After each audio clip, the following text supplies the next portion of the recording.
What is going on? It's the crew from Odds HQ and odds.com. It's the final weigh-in. It's the boys. Let me throw it around. Let's see how everybody's doing on a Friday night. We got UFC 255 Guru. How you feeling? Yeah, man. Like you said, this is after the weigh-in. We got a lot to talk about after this weigh-in with Mike Perry and all this other craziness, man. So should be an interesting show. Should be fun again. And like always, happy to be here for sure. Absolutely. MMA LOTN. How you doing? I'm good. Got to make up for my shit show last week with Al Hassan, but we're back. I got some good reads for this week. I swear to God, let's fucking get it. Much better card this week. Cody Saftik. How you doing, my man? I'll be straight up. 2 title fights, so this is a weak-ass pay-per-view. However, any card can be very exciting if you're making a little bit of money, getting some good spots. So that's what I'm here to run over. And, yeah, the whole Perry situation definitely throws a wrench in a few plans. So let's break her down and get after it, guys. That's right. Nothing makes a card more exciting than putting a little money in your pocket. So we don't got any time to waste. Let's go, boys. First fight of the night, Louis Cosce going up against Sasha Palatnikov. Cody Saftik, you want to get us going here? Yeah, I was hoping that this was the one fight. I was like, yeah, let's see what the other guys take in this one. But it's hard to get a great read. Like, Palatnikov looks super limited. You don't have a ton of footage on him, but he stands super outright. His footwork doesn't seem very good. He doesn't seem very physically strong for the division as well. Looking back at, like, what's his background? What's he do? Is he a wrestler? Is he a grappler? Does he have some striking? It's like apparently he was like a rugby player and a basketball player in Hong Kong. He came over to the States for a little bit. He's got an American citizenship as well. He attended the University of Buffalo, didn't do anything athletically while he was in college, goes back to Hong Kong, and then decides like a year ago, he blows his knee out, and he's like, you know what, this is my dream. I want to pursue this. Moves to Las Vegas, rehabs the knee, took one fight. His last fight was like 6 weeks ago or something. He wins over a 3-4 opponent. Again, there's just not a whole lot that you can take away out of his performances. But the fact that he's staying stateside, the fact that he's in Las Vegas, the fact that he's just lingering around, UFC's having a ton of cards. They've got guys that they owe fights to. We see with his opponent, Cosce, he gets the contract on Contender Series. They owe this guy a fight. They're going to use anybody who's local. The fact that the guy just won, just fought, can make weight, looks like he's in good shape. That's all I can take from it. I don't know that I can assess his skills as properly as I should, but there's just not enough out there. And what is out there is just not pleasantly for him. The one thing, though, is that with Louis is that all of his finishes are in the first round, and they're really fast. And I get that it was really limited opponents besides his fight with Victor Reina, but Victor Reina is not a very good competition as well. If for whatever reason the fight gets outside of the first round, then you start worrying at that price tag. He's the biggest favorite on the card. You start worrying at that price tag. Is he going to tire out after one round? Is he going to start getting easy green? It's his UFC debut. It's a big price tag to pay for this guy. But as far as like the tape goes, yeah, he's got the advantages. He's a better wrestler. He's got more power in his hands. He's got that killer instinct. He should be able to swarm him, put him in a bad position. I mean, I'd like to say pass because he's just such a big favorite and there's too many unknowns on him. But yeah, he would be the clear pick in this spot, I think. Yeah, it makes sense, man. Definitely getting a little ahead of ourselves with the guy making two guys making their debut. We saw one on Contender Series, but MMA LOTN, hit us with it. The weird thing about these Cosce brothers, I know Ariane was actually supposed to have his debut on this card as well, so unfortunately he pulls out. Dalby now fights Daniel Rodriguez, but it kind of reminds me of Cody Saftik. Remember this? It kind of reminds me of the rise of the Laramie brothers and the Jourdain brothers over in TKO, where like one promotion is just so set on like pushing these guys as far as they can, and that's what it seemed like CXF is over in California was doing for Cosce and these guys. I believe it was CXF. It might have been another promotion, but those guys over in California were really, really big on these kids, and they just pushed them to like with an undefeated record, getting these quick finishes over some of these scrubs. So that's obviously a little bit of a concern when you're talking about level of competition and strength of resume. But I like what I see out of him from the little bit that we actually see. You know what I mean? He goes out there, just absolutely starches these guys. And what I'm seeing from Sasha Palatnikov is somebody that seems to be like a perfect mold for a fighter for Cosce to go out there and do the exact same thing that he's been doing for the majority of his career. Shout out to Daniel Rubenstein, Ruby Sports and Entertainment, for getting Sasha Palatnikov signed to the UFC with a 1-win streak over a guy that was 3-4 in his last fight, like we said. Yeah, but Cody hit the nail on the head. You know what I mean? When you're getting guys like Jamie Simmons and some of these Charlie Ontiveros getting signed to the UFC, that's like prime COVID era shit. You know what I mean? You're getting these guys that don't deserve to be in the UFC, and I feel like Sasha Palatnikov is one of those guys that fall into that category. So I kind of expect Cosce to go out there and just start this guy, even in his interviews. And I'm not the type to like read into interviews super much, because we know a lot of fighters kind of just like to talk shit and just like, you know, feed the media what they want to hear. But just hearing that the kid wants to go out there and just kind of replicate what he's been doing for the majority of his career is leading me to believe that he wants to go out there and just start this kid. Striking defense for Sasha Palatnikov leaves a lot to be desired, so that's a bit of a concern here against a heavy puncher, somebody who's explosive like Cosce too. So I'm fully expecting the same type of Cosce that we've been seeing in his past couple of fights. And yeah, if anything, if you do want to bet Cosce here, I think the under 1.5 is probably the way to go. If he's going to get it done, he'll probably get it done ASAP. So minus 150-ish, that's pretty much like playing Cosce straight up, because that's probably what his path to victory is going to be here. So I like the under 1.5 here. I do think Cosce cruises, but I am curious if it does get to the second round, what we see here. Could this be another Edmund Shabazian type, or if the fights start to go longer, the guy starts to fade, or is he just going to continue to go out there and starch dudes? I think this is going to be him going out there and starching the dudes. So it's going to be a second, third, fourth fight in the UFC where we truly see what he's made of. But Sasha Palatnikov is not going to show us what Louis Cosce is made of. So I'm going with the under 1.5 here. And I do like Cosce to go out there and starch this kid. Love it. Guru, what do you think? Yeah, I mean, I think that, you know, they're probably right about the outcome of the fight, that Cosce is going to win. But when you look at it on paper, I mean, there's a couple advantages for Sasha. I mean, he is going to be the bigger guy. He's fought at, you know, higher weight classes. And Cosce, I've heard him talk about saying he might potentially go down to 155. So, I mean, Sasha's fought at 185. So he's going to be a little bit bigger. He has significant height and reach advantage in this fight. And he's kind of like a springy guy. Like, he bounces in and out, good jab, and tries to, you know, set up kill shots off that, but kind of one shot. And the thing about it, though, is on the feed, I mean, I don't really know much about Cosce. It's like he comes forward and throws like hammers and bombs. He definitely has power, but I don't really know much. Like, I don't know if he's super technical or if he could take a shot or anything. So I feel like the path to victory in this fight is probably to get the takedown, because Sasha is a black belt in jiu-jitsu, but he's not really great off of his back. You could see it in some of his other fights. So if he can take him down, I feel like he could probably finish in top position. But on the feed, I mean, if they're just trading wild, or Cosce just comes in here and he's like wants to make a big statement for his debut, I mean, we've seen stranger things happen than that. So I think the line is a little bit crazy, like almost minus 500, just because he's so unproven. But definitely got to go with Cosce as the pick. Yeah, well, I'm with you guys. I mean, well, you got to go with Cosce, right? I mean, Cosce, you know, he goes out there, big hands, putting the power on people, and so far so good. You know, he's pretty much blowing through everybody in that first round. It's like you said, Cody, man, we got to wonder what's going to happen when this guy sees that second or third round. Locke, I think you brought up a good point, man. Stylistically, you know, I watched the tape on Palatnikov, not overly impressed. I think Cosce goes out there, does the thing, gets the finish, and we roll on. Second fight of the night, we got Kyle Daukaus going up against Dustin Stoltzfus. Guru, you want to get us started here? Yeah, this is another fight that I'm gonna go with the favorite to win, but I think the line maybe is a little bit wide, just because you look at you know, Kyle Daukaus. He seems like he's a pretty good fighter overall, but he's not like super athletic guy. So I feel like Stoltzfus is gonna be like the faster, more athletic guy, probably hits harder, but he seems kind of basic on the feet. I mean, he's like a Muay Thai guy. He'll switch stances, but doesn't really, you know, like wow me that much with his striking. His ground game looks pretty good, so I am kind of interested to see, you know, some of the scrambles, if they get takedowns and stuff like that. But I feel like Daukaus will probably be able to win the fight on the feet and on the ground. But Dustin's a guy that's kind of like an opportunistic finisher, so I feel like Daukaus might win this fight via decision, but I think the line could be a little bit closer. I mean, Dustin's, I think, won over 10 fights in a row, so definitely has some confidence coming in here, but I just feel like Daukaus is probably a little bit better everywhere. Makes sense to me. Locke, what do you think? Yeah, I agree with Guru in terms of this line being a little bit too wide. We are seeing a little bit of buyback now on Dustin Stoltzfus, but I still don't think he has what it takes to actually go out there and beat Kyle.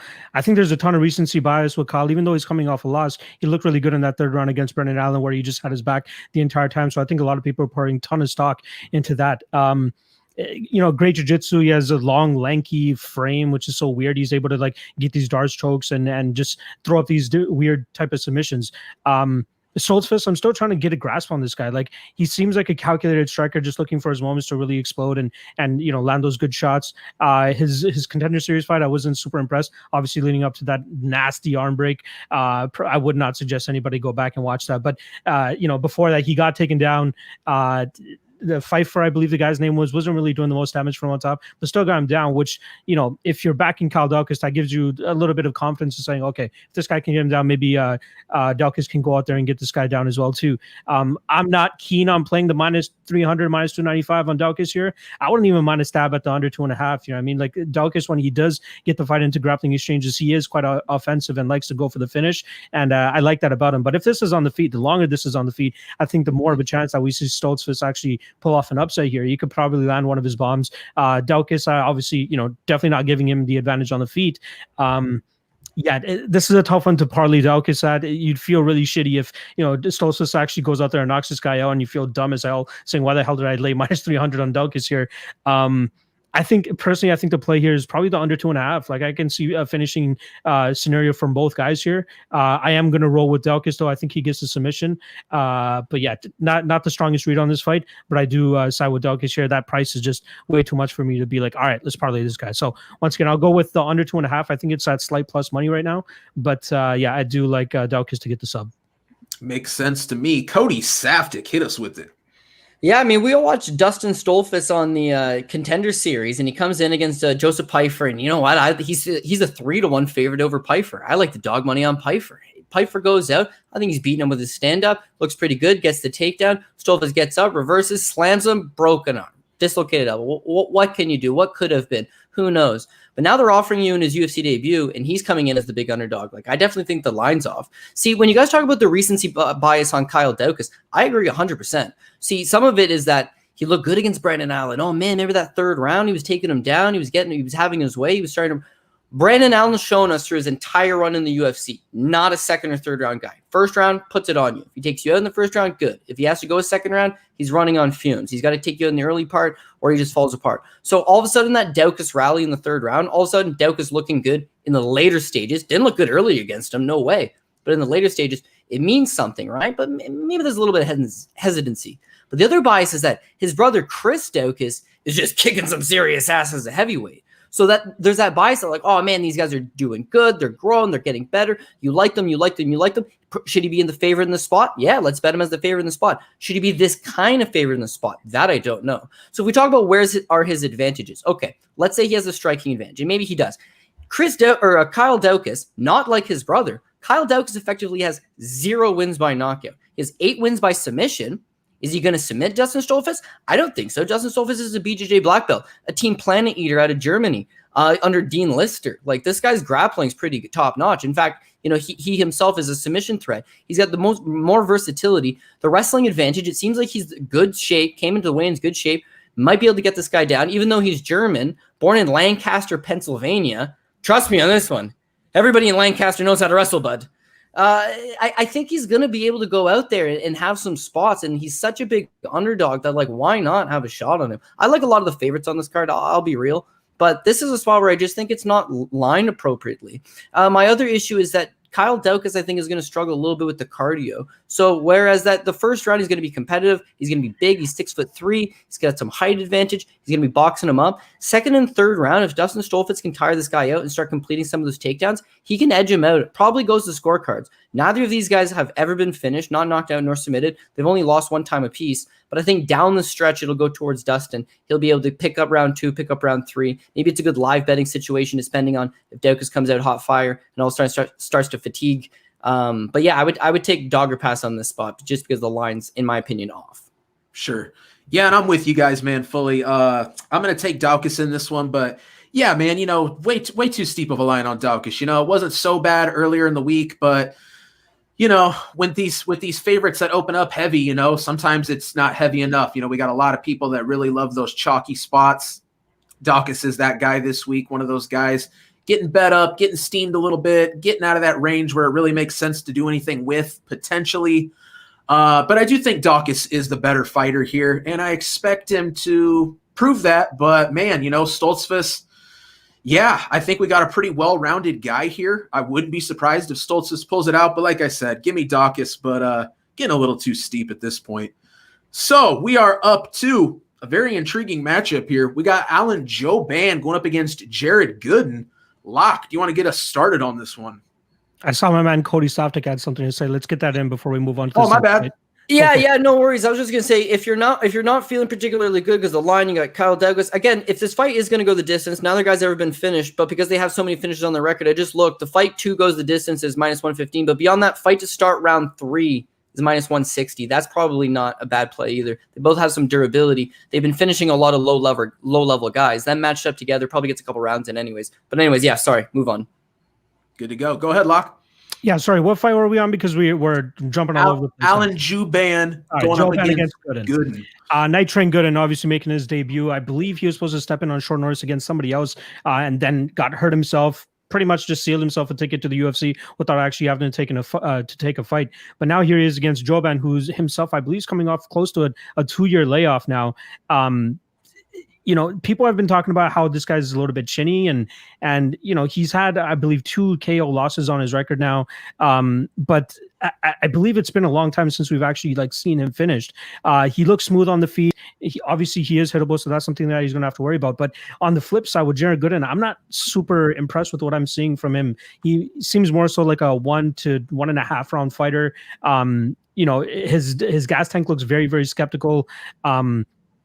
Throws with a lot of power, sometimes a little bit too much where he's just off balance, which is somewhere I think that Alan Jouban could definitely take advantage. We know what type of fighter Jouban is. He likes to strike. He likes to strike from distance too, if he is able to successfully control that distance. But the age thing is a little bit of a concern here. I think his birthday is in about 4 or 5 days. He's going to be turning 38 or 39 years old. He's definitely getting up there. So if anything, this is his last run. Now, saying all that stuff about his age and his layoff and all that, he looked damn good at the weigh-ins. I hope I'm not the only one who saw that. He looked pretty good at the weigh-ins. He looked like he was in good shape. So I'm sure he's ready to go. I don't think he would take a fight like this just to take the fight or just for a paycheck or something like that. I think he truly wants to go out there and win and maybe even put on a highlight spectacular type of finish or something. And I feel like if he's able to survive the power from Jared Gooden early, he should be able to deliver that to us later in this fight. I like him here. The age and the layoff does give me a little bit of a concern. -140 isn't too bad of a line. I wouldn't mind a little bit of a poke on the round 3 prop here because, again, Gooden's gas tank is just not the greatest from what I've seen. I do like Jouban here. I do even like the under 2.5. I'm going to be on a ton of violence bets for this card, and I definitely think that that's a solid spot too.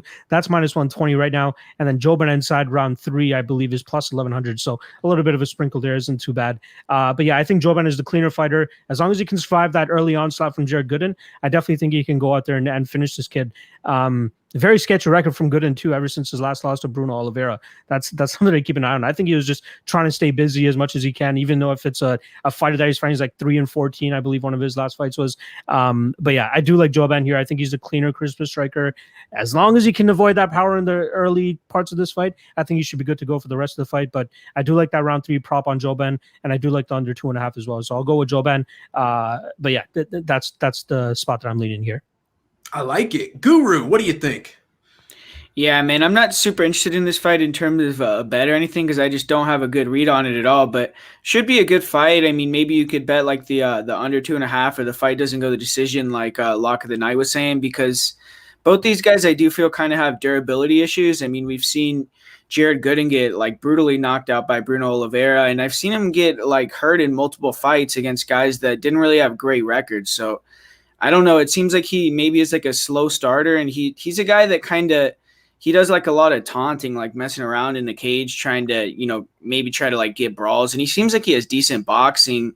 When I watched this fight with Michael Graves, I mean, he did show some pretty good takedown defense in wrestling. He was, able to control Graves against the cage for some parts of the fight, but he did get taken down, controlled too, and lost that fight. So I feel like his wrestling maybe isn't super good either. But in this fight, I mean, it's going to be on the feet, and there's a lot of red flags with Alan Jouban, like you said. I mean, he's kind of chinny. I feel like in his fight with Dwight Grant, he didn't really pull the trigger in that fight. He was kind of real hesitant. And I I mean, he did kind of like in the third round, he got that takedown, showed up some good ground and pound at the end of the round, but I don't know if he's going to do that here. I mean, maybe if he would come in with that like sort of game plan, I'd be more willing to pick him or like bet on him, but I'm going to pick Alan Jouban to win just because I think he has a lot more high-level experience and he's like the better, cleaner striker. But, I mean, I wouldn't be surprised if Jouban's like winning the whole fight and then gets knocked out. So, I don't know. We'll see what happens with this one, man. Sure. Cody Safdie, fire off. Yeah, I mean, it's kind of an interesting spot, right? You got Alan Jouban in one case. He's just about to turn 39 years old. He's a former male model. I guess he's a current male model. He has a broadcasting job with the UFC. He's a 12-time UFC veteran, and he's taking on Jared Gooden, who's making his UFC debut, and yet he's a -140 favorite. So, I mean, yeah, I think with Jouban, you think about, geez, maybe he's a little bit chinny. Maybe he's got his foot one way out the door because he's got a second career, but the skills are certainly there. I mean, he's a BJJ black belt. His wrestling offense, just okay. His takedown defense, though, pretty solid. His striking is super sharp and accurate, and for a guy that does move his head, he just ends up being a little tad bit hittable. And at any point, you can land that one big shot on him. With Jared Gooden, yeah, he's going to be playing with a little bit of fire, considering Jared Gooden's a guy that shows on his record a win by flying knee. He shows a win by knockout due to Superman punch. In the 2 fights back, it's a knee. He drops him with a knee and then moves to some ground and pound. Like, he's a versatile guy. He's a banger. He could definitely be the guy that goes out there and clips Alan Jouban. But here's one thing that I kind of noticed about Jared Gooden. It seems like maybe he chokes a little bit ever so slightly whenever like the big spot comes up for him, right? Now we talk about his durability issues. I'm not sure he's got durability issues. He's only just been finished the one time. It was less than in a minute, but his opponent's 6'4" and a light heavyweight. I mean, we just saw Bruno Oliveira compete on the Contender Series as a 205. He's 6'4". He's a big guy. Prior to that, he had never been finished, but just hear me out on this, right? So prior to his LFA debut, which is last year, right, he had mostly just fought on the Georgia regional scene, right? Regional scene fights, lower level competition, gets those wins. In his LFA debut, it's a contracted fight of 170. His opponent comes in at 171. Jared Gooden actually came in at 180. He had a 9-pound weight advantage over Steve Newell in that spot and ends up going out there and winning the decision. That was like the first time he had made it to like what is a big regional show, and he comes in 9 pounds overweight. Okay, you cut him a break. He goes back to the small shows. Now he makes his Titan FC debut against Michael Graves in his next fight out, right? Goes in against Graves. It's this Titan's a big show. Loses that fight. Goes back to the regional scene, looks good. Second fight with Titan against Bruno Oliveira. Comes out, looks awful. Gets TKO'd under a minute. Again, Bruno, a big guy. Goes back to the regional scene, looks good on the regional scene. The last fight with Titan FC, he wins. But you watch that fight with Trent McCowan, an 8-4 opponent who's certainly not UFC caliber, one would imagine. And it's like he doesn't look overly good in the beginnings. Like he is that slow starter. So I'm worried that he gets off to a slow start against Jouban. Jouban banks around anyways before he starts bringing it on. And then as we mentioned, like he could potentially have cardio issues. He went 5 rounds with Michael Graves, but it just wasn't the kind of pace that, is going to hurt him in these stand-up exchanges. Jouban should be quicker. As long as Jouban doesn't get caught in something, early in, I think maybe the under's the way to go. But I got Jouban. I just think he's the more experienced fighter. He's got the fights. He's got the skills. If the fight hits the ground, I give him the advantage. If the fight purely stays standing, I give the advantage. The one thing is just like, don't get caught by this guy. Because for Jouban, it's like, yeah, he's got all these careers. He's got all these opportunities. And for Jared Gooden, 26 years old, this is everything, man. This is his UFC debut. This is huge. But I'm going to bring back the narrative on this one, is that if you're the UFC and you got Jouban and he's a broadcaster for you, he's a team player, he's an exciting fighter, they're not giving him top 15 guys. They're not giving him top 10 guys. They're not giving him guys they're super high up on that are going to come make a name off Jouban. They're giving a guy that they signed, pulled out of her fight. That gets you in the UFC's bad books. And then they throw him to a savvy veteran like Jouban first time off the hop. And the line's extremely reasonable. Like they're doing Jouban a favor, I almost feel like. So yeah, listen, if Jouban gets knocked out, would I be overly surprised? No, it could be a volatile fight. It could be a crazy, hectic brawl at some point. Maybe he gets caught, but he's got the technical skill. And for that reason, I'm going to put the more skilled fighter on this one and take Alan Jouban. Yeah, absolutely, man. I think you guys got a real solid read on this one overall. Hearing all three of your opinions, pretty much coincides with exactly what I'm thinking. Gooden's a dangerous guy, but I got to be honest, man. I watched the tape, both fighters. I feel like Jouban's still just the better guy at this point. I think Jouban, very old at this point, a lot of time off, surgeries, all that business. Yeah, there's a chance, man, Jouban comes out here and looks bad, or the worst we've seen him, but I don't think so, man. I think we're getting a good-looking Jouban. You know, weigh-ins today, I thought he looked very, very good, very healthy, really in shape, as good as we've ever seen him physically. I got Jouban winning this one, and I actually feel pretty good about it. So let's roll right along. We are up to Nicolas Dalby going up against Daniel Rodriguez. Cody Saftik, do you want to get us going here? Yeah, I think we all agree on a lot of these fights is that we have a certain fighter that we like. However, the line just seems a little bit off. And that just isn't the case here. I like Daniel Rodriguez. I really like what this guy has to offer. You know, I compare him to my boy from a few weeks back, Raoni Barcelos, not nearly as skilled everywhere, but in that he's got skills everywhere. If you want to stay standing with this guy's technical boxing is pretty good. His volume's pretty good. His output's pretty good. His power doesn't have that he's got stinging power. I don't know that it necessarily translates to him getting those KO finishes. But you see the fight against Dwight Grant, like it's a knock him out type fight. But you know, he could pack some power. As far as his jiu-jitsu game goes, you don't see it as much as maybe you'd like to, but he just doesn't have to use it. But apparently, you know, he's a solid grappler, 10th Planet BJJ guy. Wrestling takedown defense, pretty good, pretty well, checks out. Like, I think that he's one of these guys that can do it all. Now, I'll admit, his fight against Gabe Green, like, he's getting tired in that fight just because he's throwing so many punches. He's landing so many shots on this guy. He's definitely starting to get tired. But you see that, like, second gear in him. You see, like, the ring IQ. You see where, like, he needs to make adjustments, where he's able to slow the fight down if he needs to. Like, I like what I like. I like this guy. However, again, similar to Raoni Barcelos, he's 33 years old. So there's going to be a certain plateau for like how far a guy's going to get because he's not really breaking in other than the win over maybe Tim Means. He just hasn't really been fighting exactly the highest level of competition. And a win over Dalby doesn't really do much for you in this division. Now, Dalby at one point would have been a super skilled guy. You know, I mean, he comes over from Denmark. He's BJJ black belt. He's a grindy type guy. His wrestling's good for a European. His striking, you know, he's got that will. He's got that desire. He's got that grind. We saw the Darren Till fight. He's down 2 rounds, but he rallies in the 3rd round.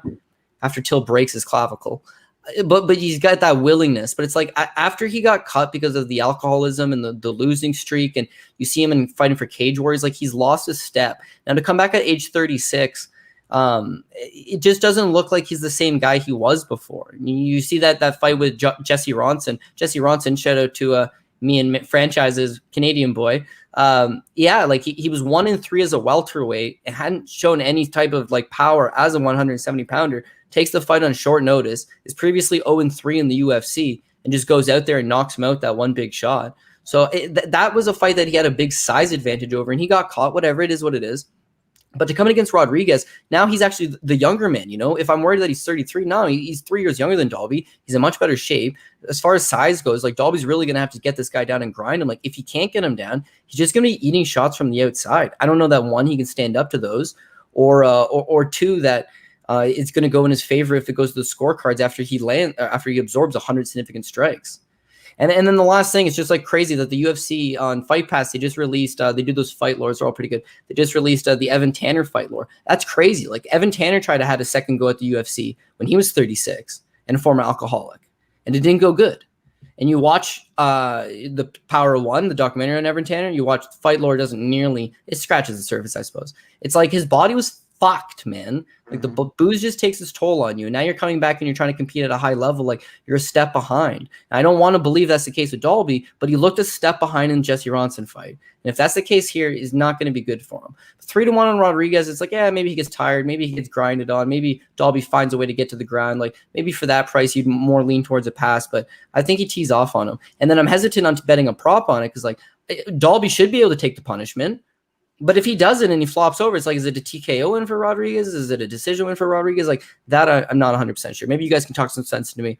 But anyways, as far as the straight up pick goes, I just can't get behind Dalby here.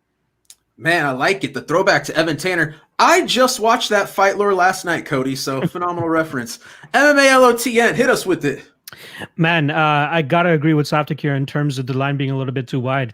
When Rodriguez initially came into the UFC, I was finding it hard to really get a read on this guy. Like you see all these pictures of him doing jiu-jitsu and all this IG stuff, but now a couple fights into the UFC, we haven't even really seen him on the ground. Like we haven't really seen any of that submission game or whatever it is that he has to do with jiu-jitsu. He keeps touting this whole 10th planet jiu-jitsu thing that he's all behind. But his striking looks good. He's working with Joe Schilling. His jab looks amazing. Like he looks like he's really clean on the feet for sure. He has some power that he's starting to finally finish guys. And shout out to him for that Dwight Grant fight. You know, he gets dropped early in that fight, comes back. All that happens in 2.5 minutes, and he goes out there and finally finishes Dwight Grant. But you also got to give him kudos because the morning he woke up that day, I believe he was supposed to fight Takashi Sato, and somehow they managed to put this fight together super last minute, probably the most last minute you'll ever get a fight, and still gets the job done against Dwight Grant. So you got to give him some kudos there.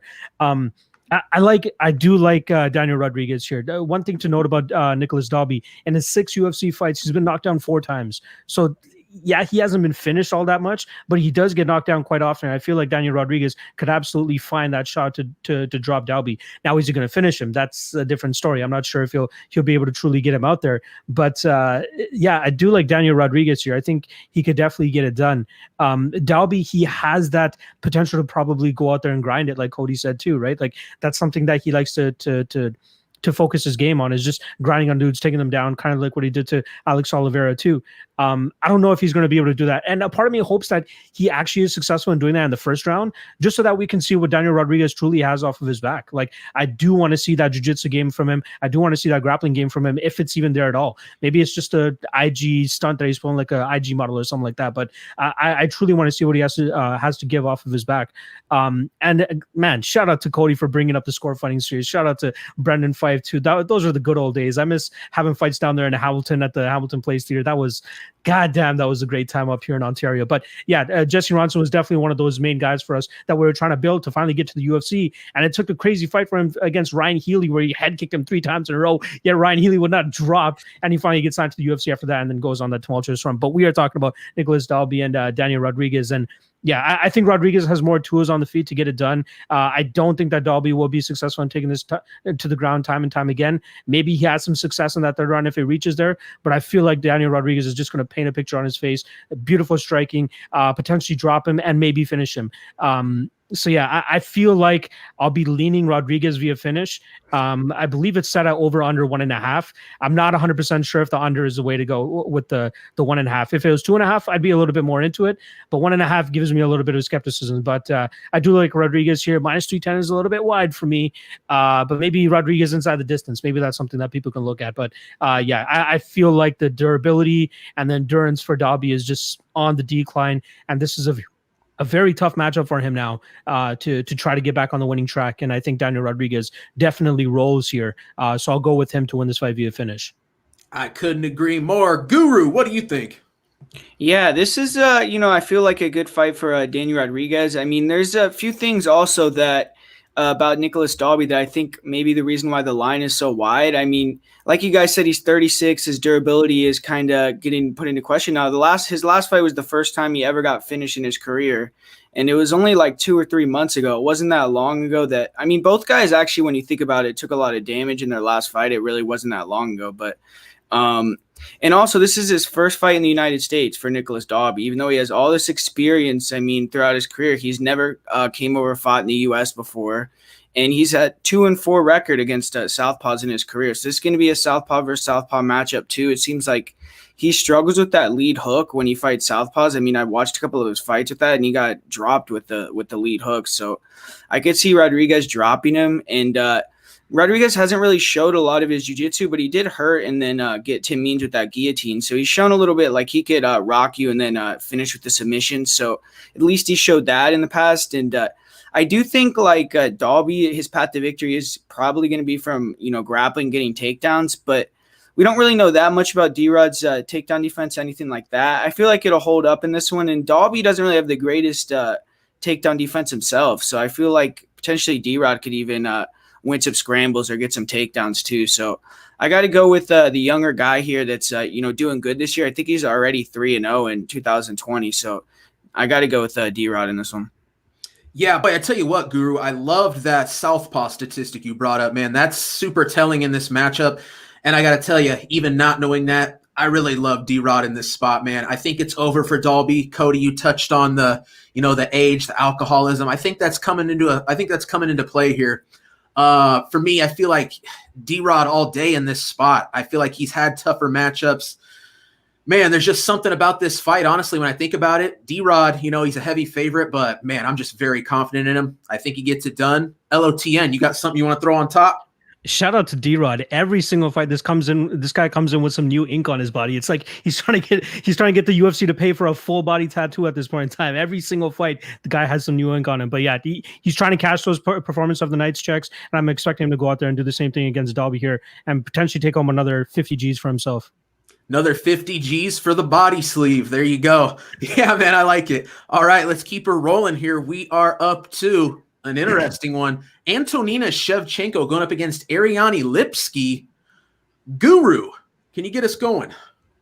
Yeah, this is one where I see a lot of people, picking Lipski, and I mean, I could get why. I mean, she did get dominated really bad in her last fight. I think she had a couple of 30-24 scorecards in there, but I mean, it's a big step down from Katlyn Chookagian to Lipski, even though, I mean, you could say like Katlyn Chookagian had no takedowns before that fight, and that is true, but when you watch her, in the clinch, even against Jessica Andrade, she was doing some good things. So I think it's a big step down in terms of the like grappling. I mean, when you look at Lipski, she only has one takedown in the UFC, which it's kind of like a weird trip takedown in the clinch against Joanne Calderwood. So it's not like she's out there shooting takedowns. I don't know if she's someone that's going to come in with like a great game plan and, start hitting takedowns all of a sudden, because I just have never really rated her fight IQ that highly. But, when you see how she gets a lot of finishes, like in her last fight, she gets all these first round knockouts, or not knockouts, but she'll drop you and submit you or get a first round knockout. She has a lot of them. And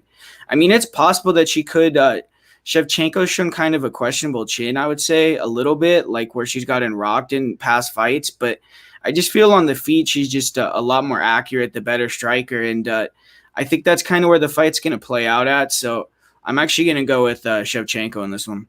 Makes sense to me. LOTN, let them know.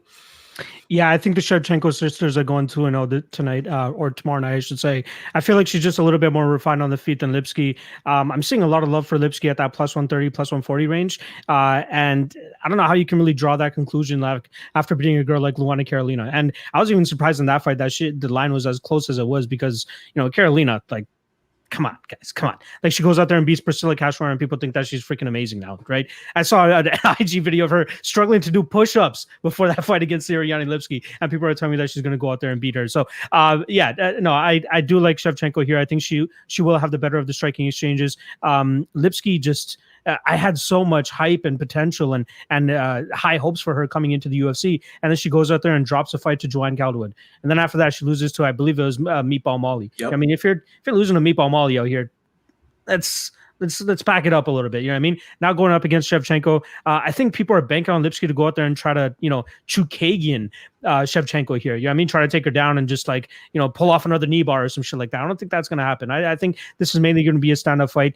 Even in the clinch where Lipski could probably get her elbows going, her knees going, I think even Shevchenko will have the advantage there. I think she'll be slightly stronger. I think she'll be the one getting the better strikes in there. I think she moves a lot better too. It's tough for me to see a way that Lipski actually goes out there and wins this fight. I just feel like Shevchenko has her beat her in almost every spot here.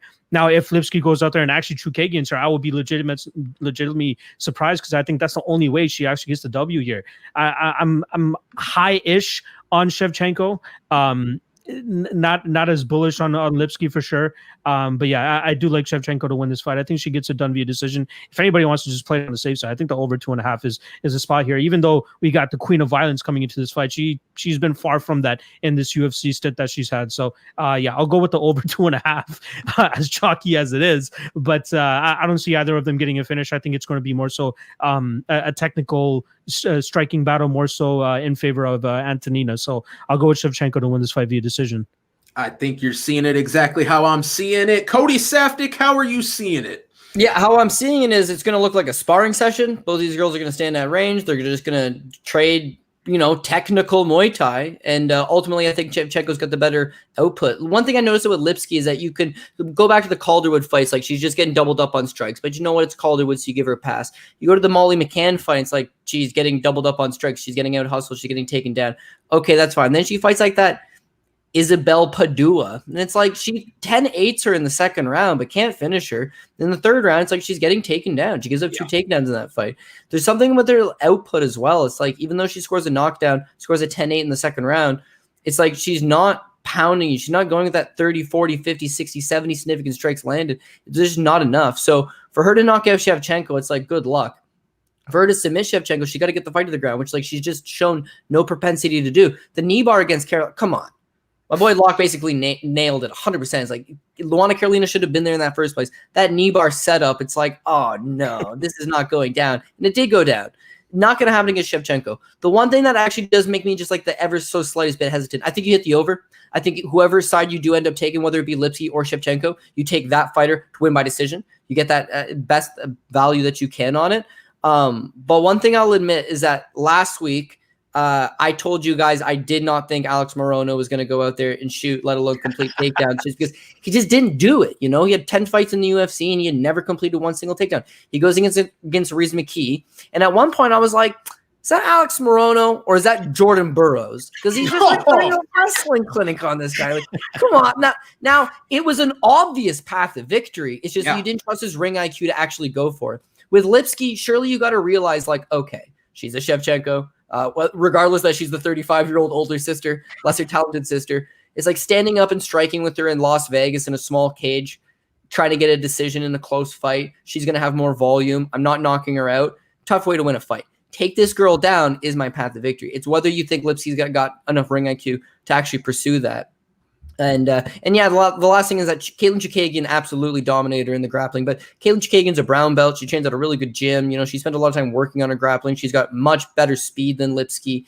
I just feel like it's tough to say, oh, well, she got dominated by Chookagian, a non-grappler, you know, other non-grapplers. It's like, well, to say that Katlyn Chookagian's a non-grappler is not a great assessment of that, right? So I'm going to give her a pass on that situation. Says she gets on in the win column here. And then if it is a close fight, hopefully the judges, everybody loves these girls, just give her the nod, man. Her sister's in the co-main fighting for a belt. Just give her the rub. Give her the decision if it is close. And I think it's going to decision. So if it makes it that far, give us the rub. Yeah, sounds good to me, guys. You know, I'm on Shevchenko too in this one. And listen, I'm not high on Antonina Shevchenko, okay? When she came into the UFC, I was like, wow, I can't wait to see what this chick looks like. Valentina, Antonina, two totally opposites, honestly, as far as a talent level here. You know, you guys laid it out. You know how to beat Antonina. You take her down. When have we ever seen Lipski going out there shooting singles and double legs on anybody? You know what I'm saying? To your point, Cody, if she was smart, she probably would. I don't see it happening.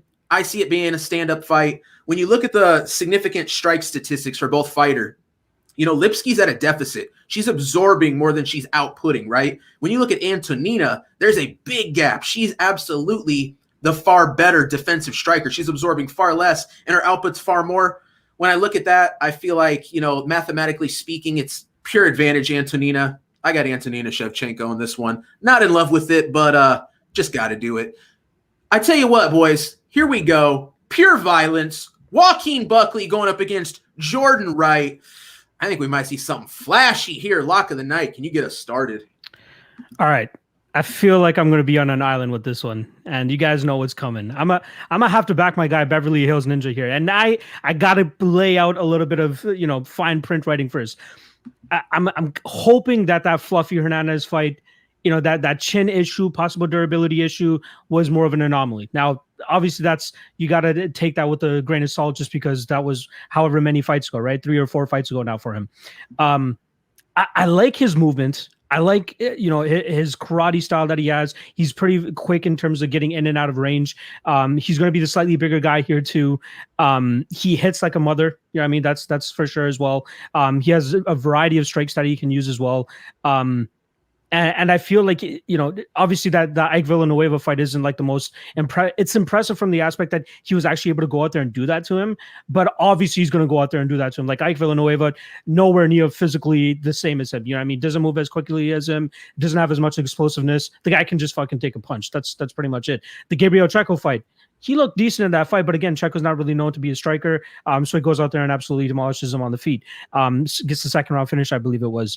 I like what I see from him in terms of, like, again, his physicality, his movement, and the karate base that he brings to this.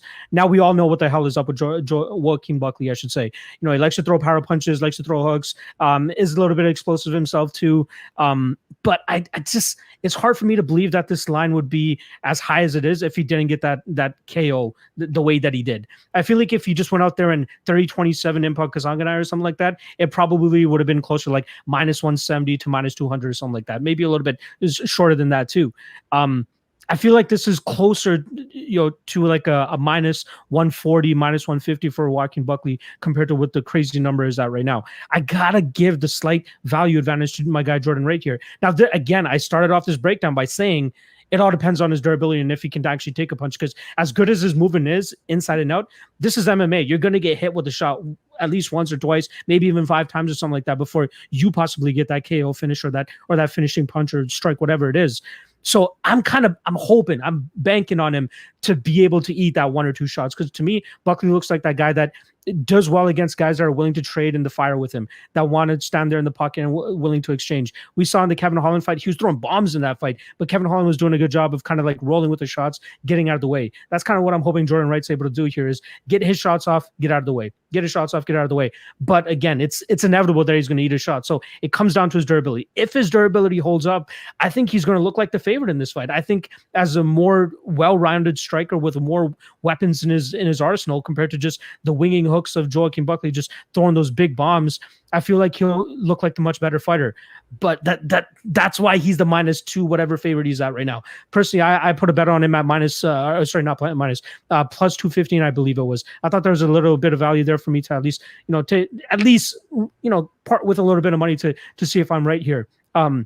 Personally, I think the best bet is possibly the under 1.5, as I do think that both guys can get the knockout. We've seen Joaquin Buckley finish twice now via punches, and we've seen obviously Jordan Wright finish by Anthony Hernandez a couple fights ago. So yeah, this is more so me banking on the durability of Jordan Wright, because I like what I see from him, all skills considered. And yeah, we can bang on him for the shitty quality of opponents that he had leading up to his contender series. I was the one banging the drum the hardest, calling him King Can Crusher and all that stuff. You know what I mean? But I still feel like he has something to add to the game. He left Jackson's after the Hernandez fight, went to this gym called Dynamics or something in LA. Not 100% sure who really trains out there, but it feels like he's getting a little bit more attention compared to what he would be getting over there at Wink. You know what I mean? So I feel like the added concentration that he has from his coaches, the confidence that's growing in him, should help him hopefully go out there and put off a solid game plan. But I do like right here, as long as his chin holds up, I feel like a lot of people are going to be like, fuck, why did I lay -250 or -275 on Joaquin Buckley here? So again, I feel like I'm going to be on an island here, but that's where I'm standing on this fight. You might be surprised, my friend. Cody Saftik, how do you see this one? Okay, so that Dynamics gym, that's actually his home gym. He was always there in the beginning. Anthony Hardonk, who's actually a UFC veteran, shout out to him from the Netherlands, known for his big leg kicks. He's the head coach over there, and this Jordan Wright kid's kind of like his prodigy. He's from a karate background himself, but the wrestling coach there is also Vladimir Matyshenko. Shout out to him, another UFC veteran, fought Andre Arlovski for the title once upon a time. Yeah, I mean, like he went to Jackson Wing for a couple camps, spent a little bit of time there, but now he's back in what should be a familiar zone. I'll give him one thing. This is a guy that's fought at 205 pounds before. He fought cans at 205, but he fought at 205 pounds. He's also 6'2". He's a pretty big guy, 77-inch reach on him, like pretty filled out. As far as him competing as a middleweight, he's a good-sized middleweight. With Joaquin Buckley, was fighting as 170 pounds, 3 fights back. When he was in Bellator, he was a welterweight. It's only his last couple of fights that he's been at middleweight, and it does look like he's not exactly the biggest guy in there.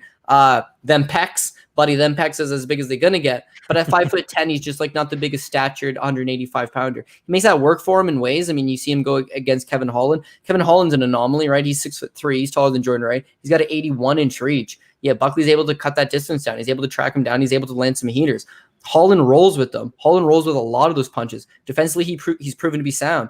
I don't know that Jordan Wright, well, I do know Jordan Wright and Kevin Holland, right? But I don't know that Jordan Wright's going to be able to just roll with those punches and take those initial offerings. That shot from Fluffy Hernandez, maybe it's that one you didn't see coming. Maybe it's on the side of the head. Maybe it was, his first big spot.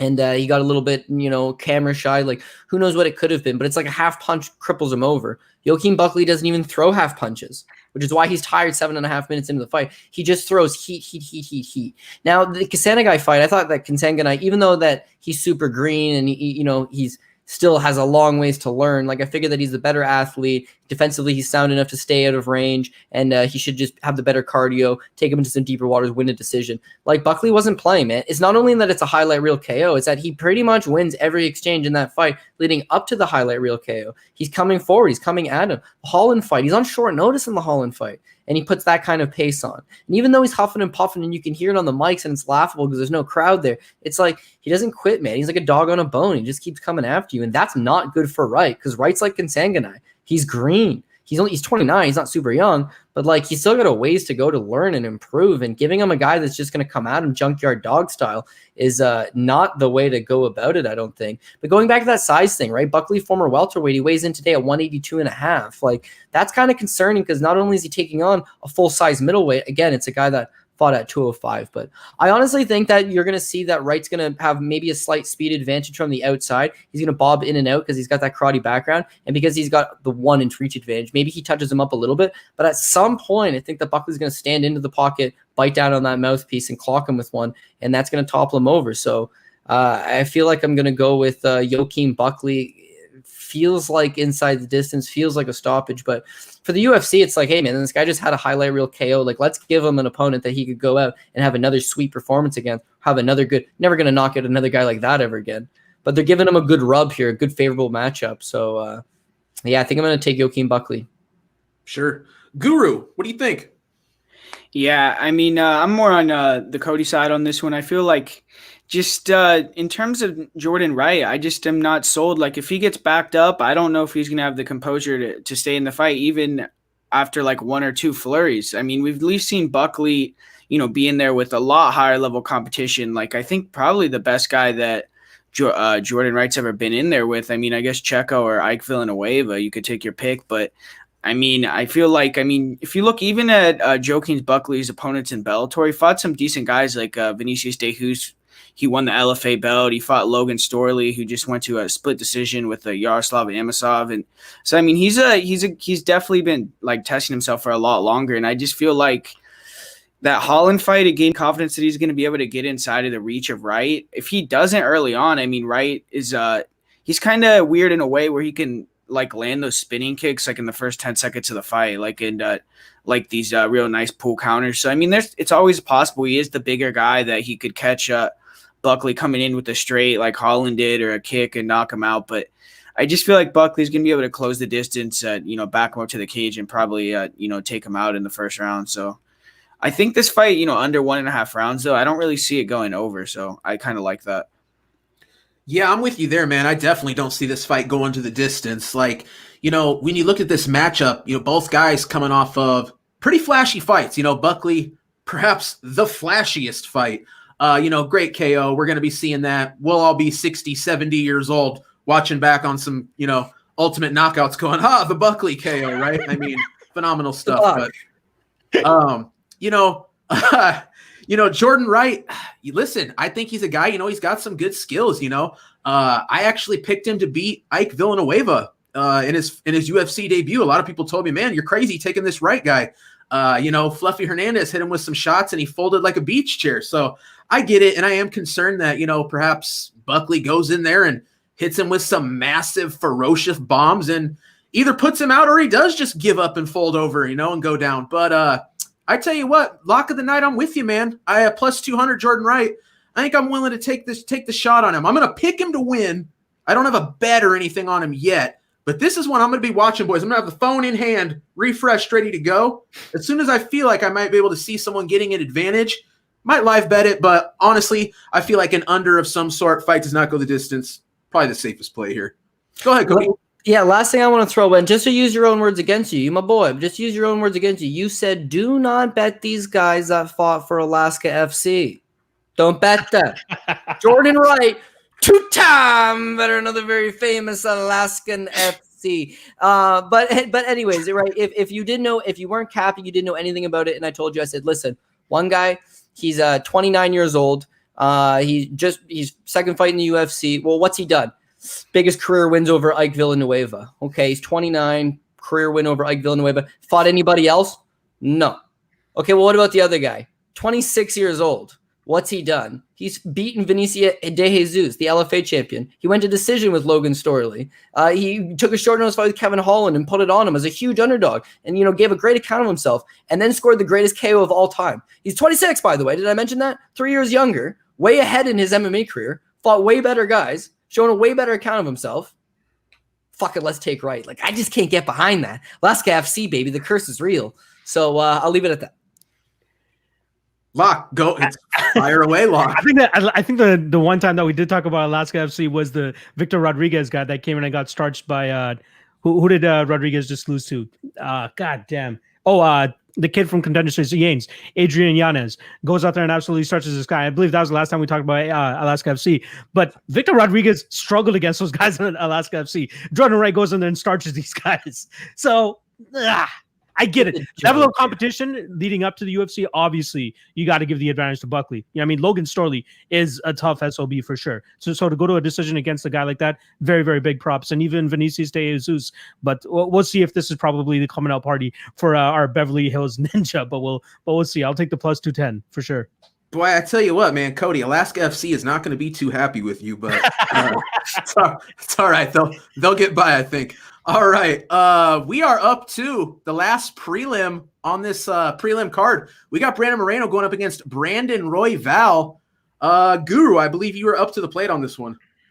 Yeah, man. I mean, this is one that I wish was on the main card. I don't really know why they're sticking it on the prelims again. They don't really like the flyweight division too much, man. Even though, I guess the main event is a flyweight fight. But yeah, I really like this fight. I mean, Brandon Royval, he's only 2-0 in the UFC, but he went in there against, two guys in the top 10. I don't know if Tim Elliott was in the top 10, but in the top 15 and finished both of them by submission. That last fight with Kai Kara was crazy, man, where he hit the spinning elbow. But in this fight, I just I don't know. I don't see him coming in here winning 3 fights in a row, beating Brandon Moreno, and then getting like a title shot right away after in LFA. I mean, he had a few losses where he lost to, Casey Kenny. He lost to a couple other guys. And I just think unless Brandon Royval can find a finish in here, like opportunistic submission, he could, land a big shot. I think Moreno is going to be able to, control the striking with his boxing and the pressure. And I think that the grappling is going to kind of, not really, it's going to counter each other because I think both are really good grapplers. I think Moreno could actually get on top of control potentially, but don't think he's going to try to take him down. I think it's going to be a striking fight. It's probably going to be a really high pace, sick fight. But I think Moreno's just going to, be a little bit more polished, just show like, this is his second time in the UFC. He's fought a lot of guys. I think that he's just a little bit further ahead here. So I'm going to go with Moreno here, but it's definitely a good fight. Oh, it's going to be action-packed. MMA LOTN. Hit them with it. Man, I think this is the fight that I'm most excited about all year. Like, these guys bring chaos. And it's weird for me to say that because I used to be a Brandon Moreno hater. And now I'm out here like, damn, Brandon Moreno's fighting. Let's get this going. And now I feel like I'm a little bit of a contrarian with Guru saying that, like, why isn't this fight on the pay-per-view? And I get that. I get why people are saying that. But also, if you're on the prelims, if you're headlining the prelims, the possibility of you getting to more eyeballs is much wider than, the 125,000 people that are probably going to purchase the pay-per-view or purchase the pay-per-view. You know what I mean? Like, I feel like you're definitely going to get more eyeballs on you if you're on the prelims, especially the headliner too. I feel like the UFC is just throwing them in that spot to be like, oh, these guys are action-packed. Maybe I'll get the same thing on the main card. So let's buy the main card. You know what I mean? That's what I think their approach is. So and they're not even getting pay-per-view points. So why not just throw them in, possibly get more exposure, possibly get some more marketing opportunities as well too. But that's a far cry from what could probably happen. But in terms of this fight, I feel like both guys are kind of like a mirror of each other. Maybe Brandon Royval being a little bit more chaotic, with Moreno being a little bit more controlled, but it's still chaos whenever he fights. But it's crazy to see the evolution of Brandon Moreno since his stint in the Ultimate Fighter. Like, the guy's going out there and you can see the confidence in him just slowly building with every fight. He gets out of the UFC after a tumultuous run, wins a fight, I believe it was an LFA, wins the title, and jumps right back into the UFC and goes to a draw with Askar Askarov in a fight you could arguably say he deserved to win that decision. And what was the other fights that he had after that? He had the Kai Kara France fight. That fight was huge for him because, like, even in that fight, when I'm talking about confidence, you can see it exuding from him. Like, him just flexing himself and just moving forward, knowing that he's outstriking the striker I mean, a lot of people thought if this fight was staying on the feet, that Kai France was going to absolutely maul this kid, like just wing bonds on him, and it's not even going to be close. But it was the complete opposite. We saw Brandon Moreno just go out there and just completely dismantle this kid, and it's a little bit of his chaos. Like, he doesn't have the traditional striking style. He's very like he's herky jerky-ish, but like he moves his head well. His jab is like a piston. He can bring it up from his hip and just sting you with it. His striking has come a long way from the Ultimate Fighter, and his jiu-jitsu, we already know it's up there. He had a little bit of tricky moments against Formiga, but we saw him scramble pretty well and get out of bad positions, and that's a huge accolade to do that against a guy like Juicy Formiga, who's probably, pure jiu-jitsu, probably one of the best at 125. Yeah, I like Moreno on the spot. I think he could potentially even finish Royval here. Now, I know Royval hasn't been finished. I know Moreno hasn't been finished, but the chaotic nature that Royval brings to his fights, mix that in with the way that Brandon Moreno fights, I feel like there's an opportunity for a finish here for sure. The under 2.5, I believe, is at slight plus money, and I kind of like that. We've seen Royval hurt. We've seen him rock. He somehow pulls some Tony Ferguson shit off, comes back and pulls off a submission or whatever the hell he does, likes to throw spinning shit. He's a very, very chaotic fighter. And that's the theme of this breakdown, is like chaos is guaranteed whenever you have Brandon Royval. And chaos is pretty much guaranteed when you have Brandon Moreno. Now you throw those two guys together, we're going to get a crazy, crazy fight. Personally, I think we see Moreno have the advantage in the feet, where he's going to be able to, piece up Royval. If this fight does get to the ground, I agree with Guru, where we'll see it kind of like cancel each other out. If anything, I feel like Royval would be more live for a submission finish. He's just a little bit more offensive on the ground with his guard and all that. But I think this fight's mainly going to take place on the feet, and that's where we'll see Moreno really get his punches together, potentially drop Royval, maybe a club and sub, maybe a straight KO, but I do like Moreno here to win inside the distance, and I do like the under 2.5 line as well too. So I'm rolling with my guy Moreno here. My head says Moreno, my heart says Royval. I want Raw Dog to keep the streak going, get a title shot, possibly get that title as well.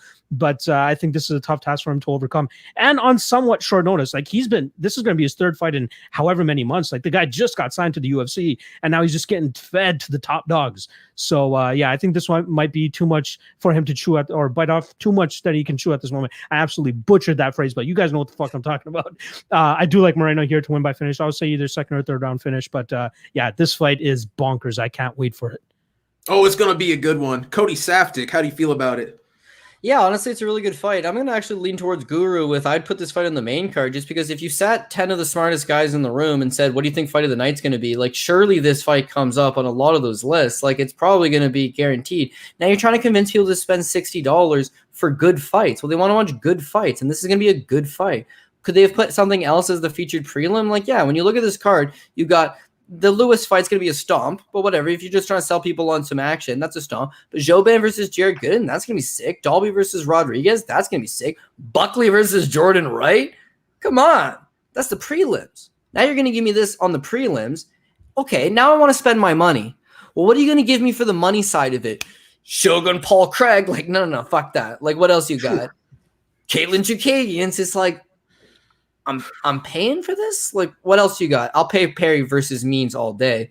A title fight where the champion's like an 18-1 favorite. Like, I don't know, man. They should have put this on the main card, and it would have been way more enticing to actually purchase it for the hardcore fight fans.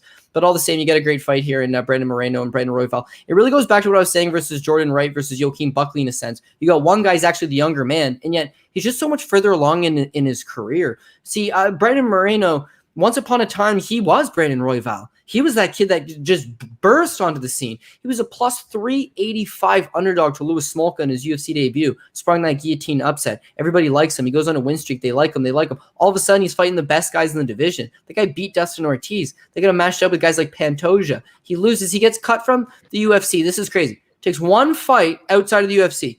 A fourth round knockout win over Mikel Perez. Mikel Perez, by the way, represented Cuba at the 2008 freestyle, the Olympics and freestyle wrestling. Like, fighting good guys, man. Now, one thing that you notice from the Dustin Ortiz fight is that he himself has now inherited the crown from Dustin Ortiz as the scramble master. Like, this kid just thrives in those situations. And now you're seeing him start to get better, more comfortable. You know, fighting UCR Formiga, you can't make a slip up, because if you give up the slightest spot, he takes your back. As soon as he takes you back, he backpacks you. He gets the body triangle. There's no way out of it. He wins rounds. Brandon Moreno is just able to hang with this guy. His striking's come a long way. And then all of that, and he's 26 years old. He's had just almost a lifetime of experience already, makes these improvements, gets better, and he's still so young. And the flip side of that, I think that there's a lot of merit to Brandon Royval, but Brandon Royval's 28 years old. He just quit his job this is like his first fight that he's like a full-time fighter, which will be a benefit to him. But what I'm saying is just because he sprung onto the scene and you know, cashed a couple dog tickets and has fought recently, and there's that, he just fought, and I cashed a dog ticket on him. I like him. He's hit twice as an underdog. He's getting better. I like this guy. That maybe you're just kind of discrediting all the body of work that Moreno's done.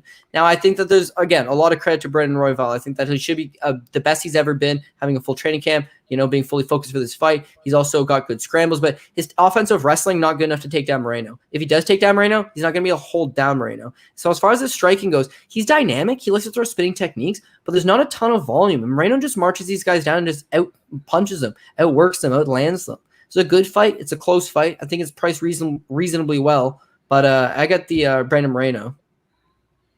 Yeah, I get it, man.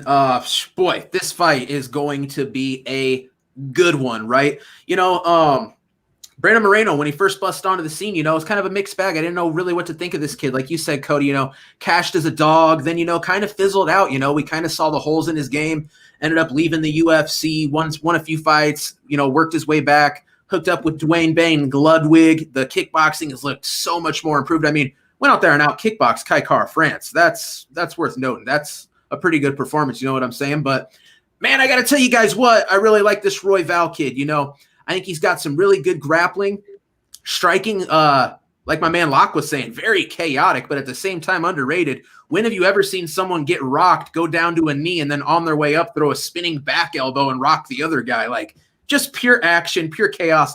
I love the guy. And I got to tell you what, man, I'm going to end up taking Royval in this one. I took him as the plus 200 underdog in that last fight.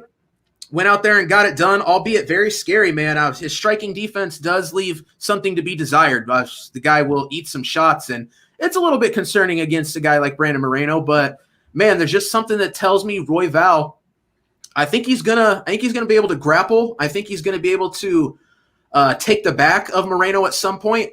Moreno's probably going to work his way out. I see this being a pretty close fight. Give me the underdog. I got some dogs this week, guys. So give me Royval, and let's keep it rolling here. We are up to, oh, boy, here we go. We've been talking fight of the night. We got Shogun Rua going up against Paul Craig. Cody Safdie, why don't you start us off here? Yeah, listen, Shogun's a legend. We all love Shogun. We all remember what Shogun used to be. For the guys that are like way back, they'll remember the Pride days. For the guys that are even still way back, they'll remember him coming to the UFC. But most fans nowadays do not remember this guy for what he used to be, which was something great at the time. But like any time, they change. Times really have not been fortunate to Shogun Rua, who is shockingly 38 years old. Like, can you imagine that Alan Jouban's like older than Shogun Rua? Crazy. But at the same, both actually former male models.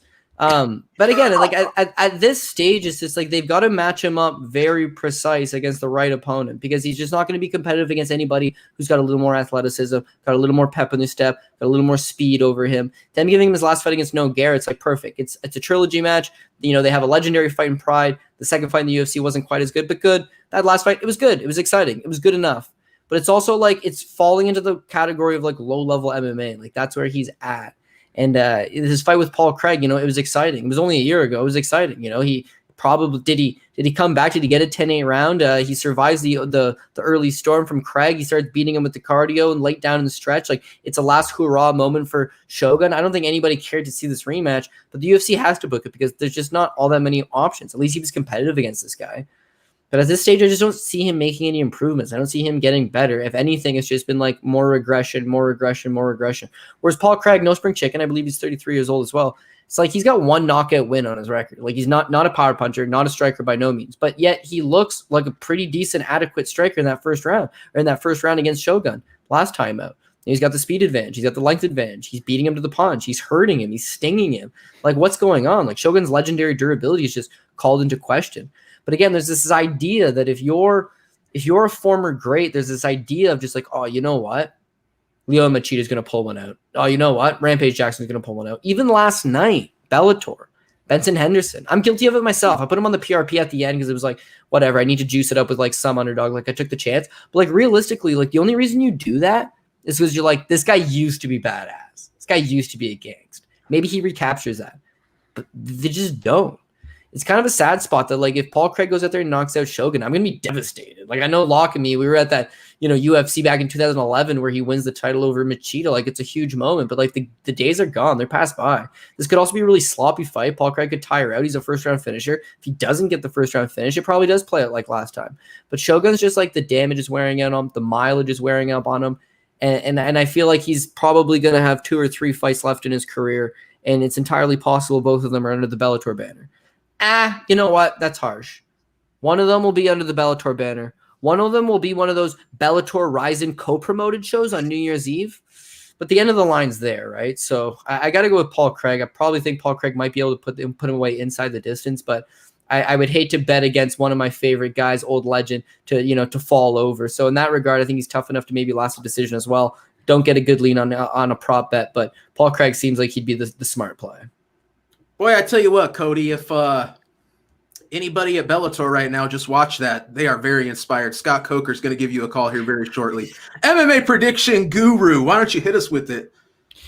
Yeah, I mean, I'm not super, excited for this fight, even though the first one, like they're saying, wasn't a horrible fight, but I don't know. I mean, I am going to pick Paul Craig to win, but I don't like when they fought last time. It was only like a year ago. I think Shogun was like a minus 300 favorite. So the lines like kind of like flipped insanely to the other way. And the fight was a draw. So it wasn't like, he ran over Shogun in the fight either. So I kind of feel like, I don't know. I feel like with the money line, there's more value on Shogun, but I'm not going to be, brave enough to bet on him in that spot. But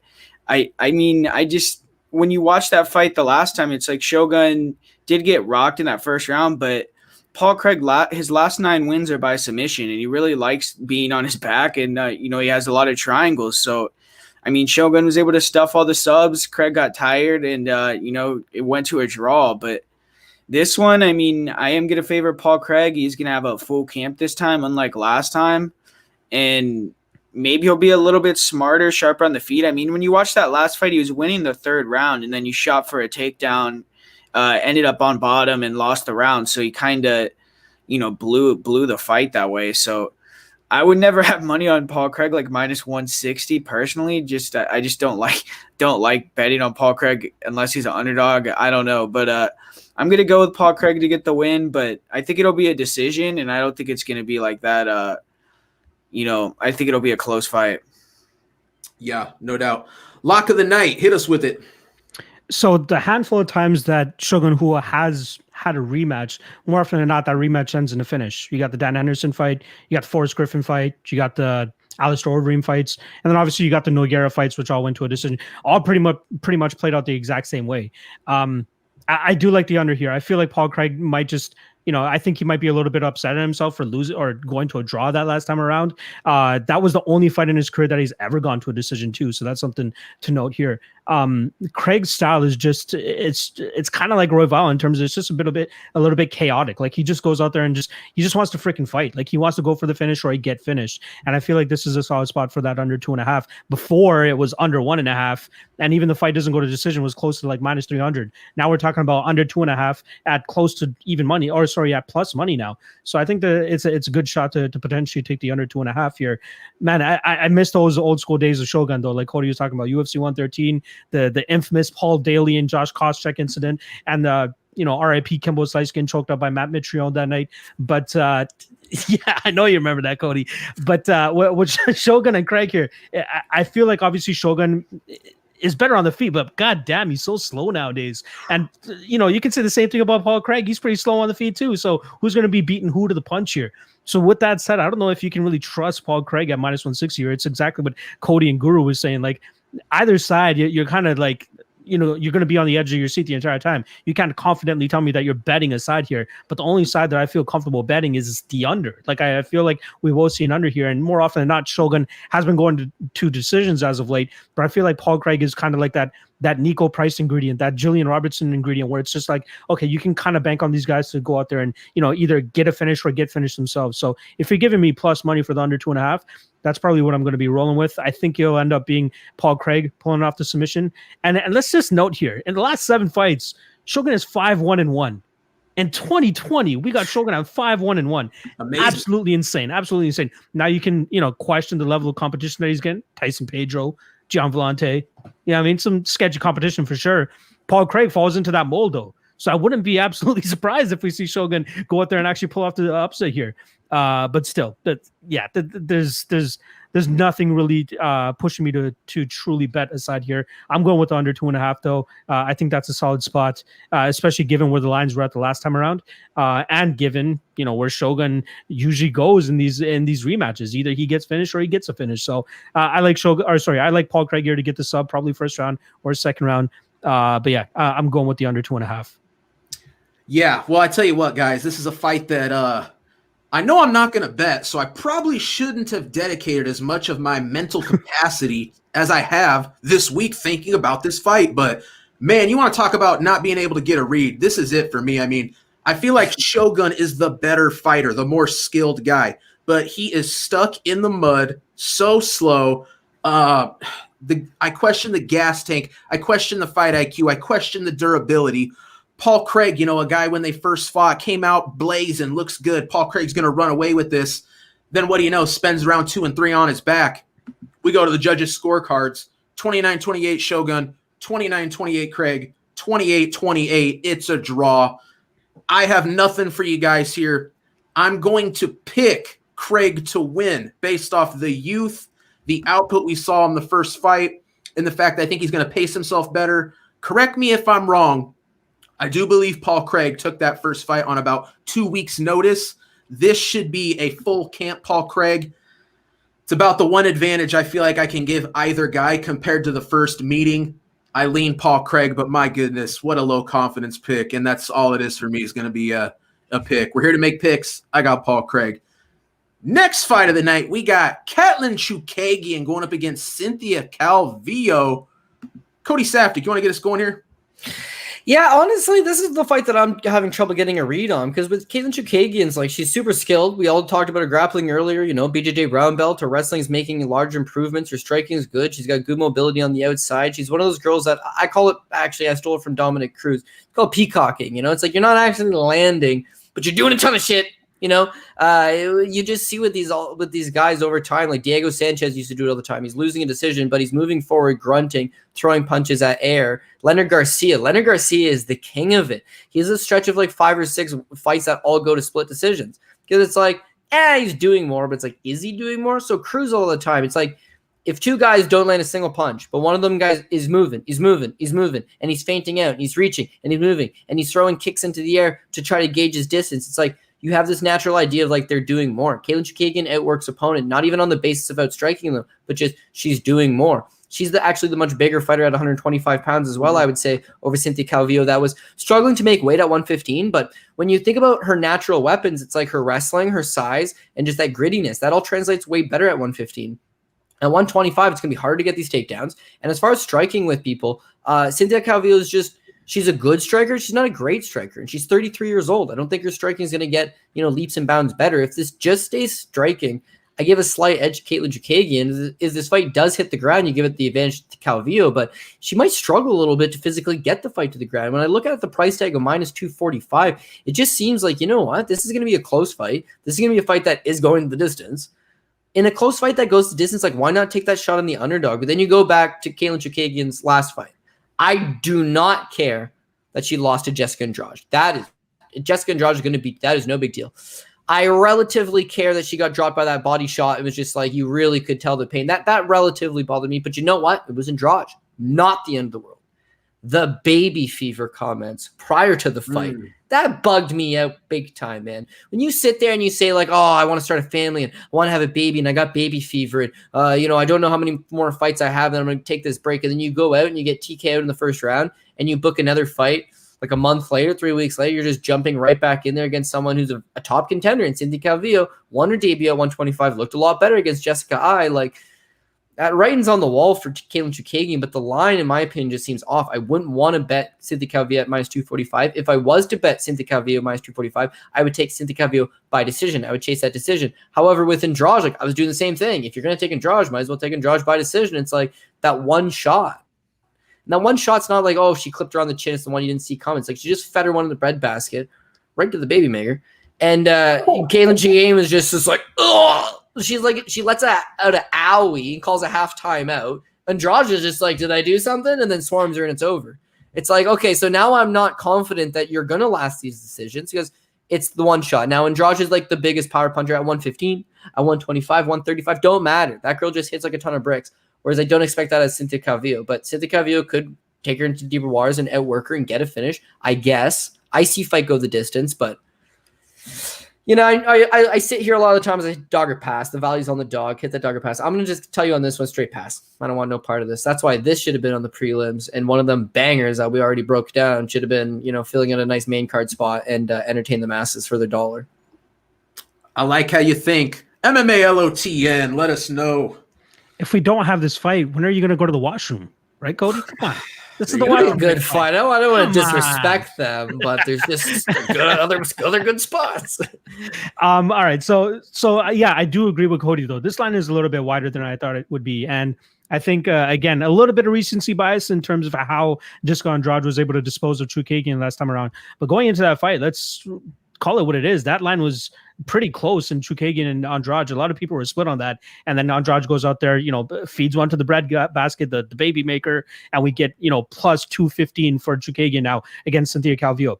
Now, I'm a Calvillo believer. I think she's great. I think she has a ton of talent. I think she has some potential, but like Cody touched on, she's 33. How much better is she going to get? How many more improvements? How many more fastest to her game is she going to add? I think the line is just too wide in a fight that could potentially go to the judges' scorecards and be relatively close. We've seen the improvements and the confidence in Calvillo's hands really come together in her last couple of fights, but she hasn't really fought anybody that, you know, takes the striking game the way that Katlyn Chookagian does. Like, she likes to move a lot, she likes to kick a lot, you know, she likes to a lot, and that does definitely have an influence on the judges. Just ask Angela Hill in that round 5 against Michelle Waterson. You know, I mean, it comes down to those smaller things that could just sway the fight ever so slightly. And if there are some things that could just sway the fight ever so slightly, I'm taking the dog here. You know what I mean? Plus 215 for Chookagian in a fight that could potentially be very, very close. I don't understand why this line is as wide as it is. Like, even if Calvillo takes this fight to the ground, I don't think Chookagian's a fish out of water. I think people are just being blinded by the fact that Shevchenko was able to just, you know, run through her like butter, just absolutely like demolish her on the ground. But I don't think Calvillo will be successful in doing that type of damage to Calvillo on the ground. I see this fight much, much closer than the odds suggest. When the fight was announced, I was thinking, okay, maybe we'll get minus 140, minus 150 Cynthia Calvillo. And then I see minus 245, minus 250, the line even getting worse. I was like, okay, geez, guys, Calvillo is good and all, but I think this is a little bit of a stretch. I think Chookagian can make it close. And now if we see Calvillo, you know, improvement in her striking and the confidence in her striking, what if she goes out there and tries to outstrike Calvillo or Chookagian for 3 rounds? Gets a little bit sketchy. You know what I mean? You see a couple kicks, the whole thing that Dominic Cruz was touching on. You know what I mean? Like, it has an effect on the judges. So I don't know how you can confidently go out there and lay minus 250, minus 260 on a fight that has, you know, close fight written all over it. I just don't see in what realm Calvillo just absolutely demolishes Chookagian and looks like a minus 250. That's what's scaring me off that line from Calvillo, but that's what's put me on the line for Chookagian, because I truly believe that she, if it stays in the striking realm, she'll keep this fight close, have some good output, have enough output to potentially sway the judges, and use that range and movement very well too. That's something that we haven't seen Calvillo truly deal with. You know, going back to the Courtney Casey fight to see how she deals with range and length and height, Courtney Casey's not the type of striker that Chookagian is. And I'm not trying to make Chookagian out to be this glory kickboxer or anything like that. She strikes relatively well for an MMA, you know, women's MMA fighter to accumulate that striking, accumulate the output, and have that sway on the judges. So I like the dog here. I do like Chookagian. I do like her in that plus 215 range. I think she has all the tools to make this a close fight. And people are just, I think they're overblowing the whole retirement and make a baby type of thing. I think they're just overblowing that. This could potentially be a very, very close fight. There's no way you can tell me that Calvillo deserves to be a minus 250 here. There's no way. So Go for it, Cody. Yeah, no, I agree with you. The last thing, and then obviously we got to move on. Like, I don't know how much we spent so much time on this fight of all fights, but the last thing is that Cynthia Calvillo. Okay, you look at her last fight, 125. Oh, she beat Jessica I. Okay, yeah, perfect. Oh, that's a good win for her. Now she's moving on. Now she's a 250 favorite. Okay, Jessica I came in at 126.3. To miss weight by 0.3 pounds means you did everything humanly possible. Then you see I come on the scales, shriveled up, look sick, and a ton of money came in on Cynthia Calvillo, who proceeded to beat her up. Well, is that the most quality of wins, right? So, like, I think there's a bit of recency bias baked into 250 because she beat Jessica I, a former title challenger. It's like she beat someone who was sick, really sick on the scales. And I don't know. I don't know that that's the biggest win. I mean, her hands looked improved. Cynthia, this is going to be much tougher. Like, Chookagian's going to be moving a ton. Anyways, yeah, because of the line, it's like if you were going to bet her, you'd want a much better price tag associated with it. The decision prop is definitely the way to go if you like Calvillo here. I don't see her finishing Chookagian. I don't think she's going to put her down with the strike or anything like that. I don't think she's going to generate the power that Jessica Andrade was able to. And I did like Calvillo in that I fight. Like, I didn't cash on her in that fight, but I don't rate I that highly. You know what I mean? Like, she could easily get lulled into a trap like Shevchenko did. And obviously, I'm not saying that Chookagian is a freaking Shevchenko on the feet or anything like that, but I'm just saying that Jessica is just not that great. So yeah, I think you're correct in that that win is definitely baked into this line. And obviously Chookagian coming off that loss last time to Andrade is definitely baked into this line too. But yeah, I got to go with the dog if you're going to bet this fight at all, or if you do like Calvillo enough, that decision prop is probably the way to go for you. There you go. Guru, did you spit that hot fire yet? Nah, yeah, man. In this fight, I mean, they basically broke it all down. I'm actually in agreement with them. I like Katlyn Chookagian, and I'll say, I mean, I actually think her grappling is underrated, man. I mean, when you watch her last fight with Jessica Andrade, I mean, she won the grappling, in my opinion, in that fight. I mean, she did get taken down a couple times, but she was popping right back up. She was able to, dig the double underhook. She was good head positioning, held Andrade against the cage and, disengaged, which, I mean, I think that's kind of huge because I don't think Calvillo has anywhere near like that type of explosiveness or ability to get takedowns like Jessica Andrade. So, I mean, maybe you could say like she has better jiu-jitsu than Andrade. She can get on top. She might be able to control and do that a little bit more. But I've seen fights as well. I mean, this is going a little bit back, but where like Cynthia Calvillo gets controlled against the cage a lot, like against Pro Gonzalez, where she's just getting held against the cage for half the fight. So I could see Chookagian kind of slowing down the fight that way, holding her against the cage too. And I just feel like on the feet, Chookagian is just smarter than a lot of these girls recently that Calvillo has been fighting. Like Courtney Casey, she's known for kind of wanting to stay in the pockets, not a lot of movement. Marina Rodriguez, I mean, it seems like she goes to a draw or loses to every grappler she fights. So I'm not sure what's going on with that. But with this fight, I just think that Chookagian, I mean, we've seen her use her boxing and get wins over similar fighters. Like I feel like Jennifer Maia is kind of similar to Cynthia Calvillo, and I mean Chookagian absolutely dominated her. So I feel like Chookagian will probably get the decision victory in this one. There you go. Boy, I tell you what, I'm surprised you guys are on Chookagian. Well, I guess I'm not. I mean, it's women's MMA. Come on, right? The dog's probably got a pretty good shot. I'm going to pick Calvillo to win. I think she's going to be able to use the wrestling, use the grappling. I think she'll be able to maintain that top position and cruise to a decision, which we all know this one's going to a decision, right? But I don't know. I get it. I understand where you guys are coming from. You look at the odds. It's kind of a dog or pass if you're going to bet it. But I got the best bet for you guys on this one, and it's a big old pass. So let's keep it rolling here. We got who do we got? We are up to, oh boy, here we go. You thought we spent some time on that last one. Mike Perry going up against Tim Means. Lock of the night. Can you get us going?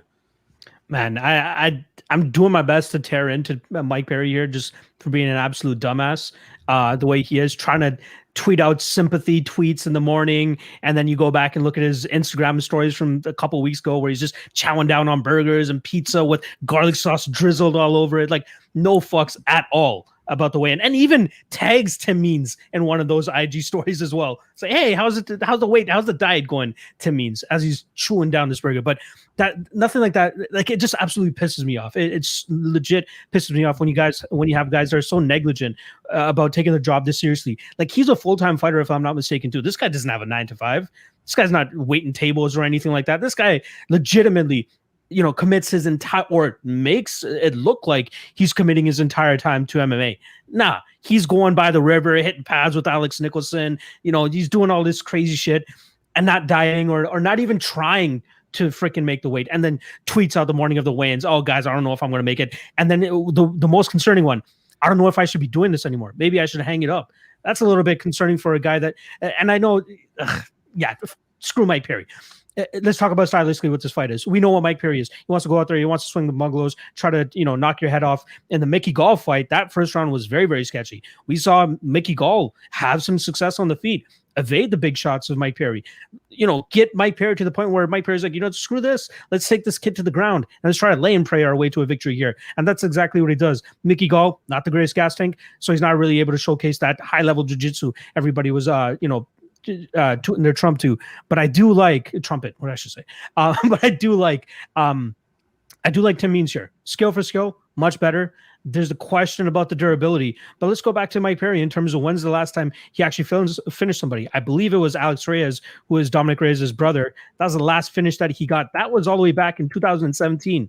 He's only knocked down a couple guys. I don't even think he's gotten a knockdown since that fight either. I think his knockout power is being extremely exaggerated here. And people are giving Tim Means no chance with his chin.